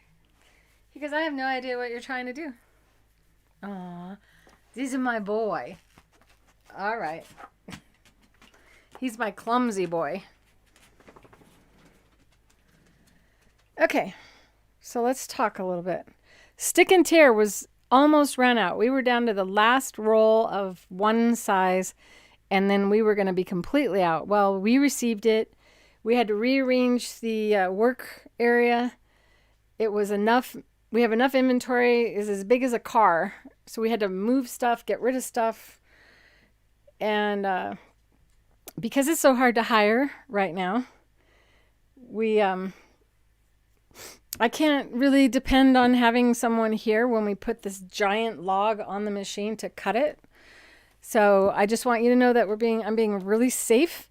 And I got a 1-ton engine lift to lift the logs up onto our machine to cut it. So since we can't hire the girl my assistant, she's like, I'm not working. I'm like, aren't you getting bored? Don't you want to come over and just do some rolling? And she's like, no, my dad gave me some money, so I'm not working. So Tinkerbell just can't pick up those logs, but it worked great. I had somebody here. I had a gentleman come help me to test it all and make sure I could do it by myself. And now I know that I will not be injured by doing that for you. And I want you to know that I am doing self-care. I am taking care of myself. These are definitely challenging times. I'm trying to keep up with all the orders. So thank you for your patience as you wait for your orders. Those of you who are waiting for product to arrive from Caterpillar know that they are stuck on a ship in Long Beach Harbor. So they're almost here. And luckily it's not coming from Amazon or, I don't know, there's just know that trains are being robbed and stuff. So know that if something doesn't arrive, and it's not just us, if something doesn't arrive, it may be that it was stolen off of a truck, off of a train. Unfortunately, I just feel like we should all just do a prayer for our country and for the world that it all gets back to normal, and we all be really tender and careful and kind with one another as we all experience this shift in the world, and that things are going to be better. I really believe that, and I'm really happy that I have this show to spend time with you once a week. And I've gotten a lot of phone calls and emails and just very special words from you telling me how happy you are that I changed my mind and decided to keep doing the show. And sorry for scaring you. I was getting COVID when I wasn't feeling like doing the show anymore. So I didn't know I was about to get really sick. So I managed to get through that. And now I've got immunity. Yay. Right, Tink? Yeah. So I need you guys to think, what besides the quilt as you go, maybe next week I'll have my design wall up and I will, maybe, we'll see. I don't want to make promises that I can't keep. Outro. We're about to end. Do any of you have any final questions? Okay.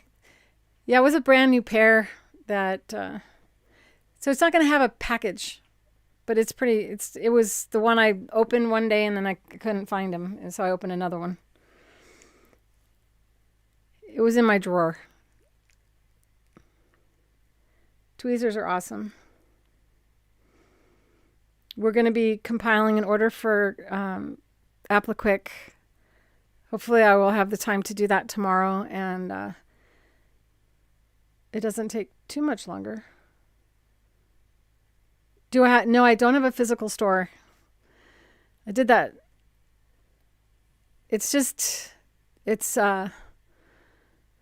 I did it for a year, but I was gone. I was traveling. So everyone was upset. People were traveling. One time I was in the state that the person traveled over here to see me, and I was in her state at a show. So it was problematic.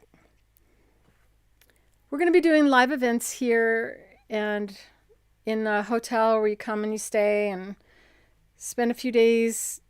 Know that that's my plan. I'm trying to wait until people feel safer. If you're going to be going to the show in Phoenix, I will not be there. I know some people are like, but it's just Phoenix. Doing shows is tremendous burden on a company, and I love seeing you guys, but I just can't take a chance on losing money, and I'm only one person right now. I'm wearing every hat. I just can't travel on top of that. All right, so this is definitely a sign I need to end because I can't get off. Let's see.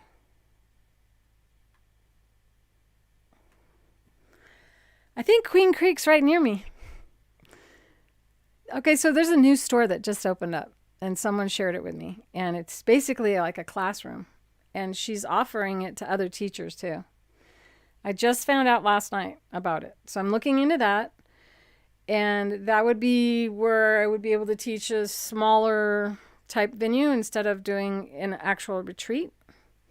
And maybe do something on the smaller scale. But the goal is to get you guys sewing, not for you to watch me sew. And that's what was so silly about the shows. I would just sew all day and you'd sit there and hang out.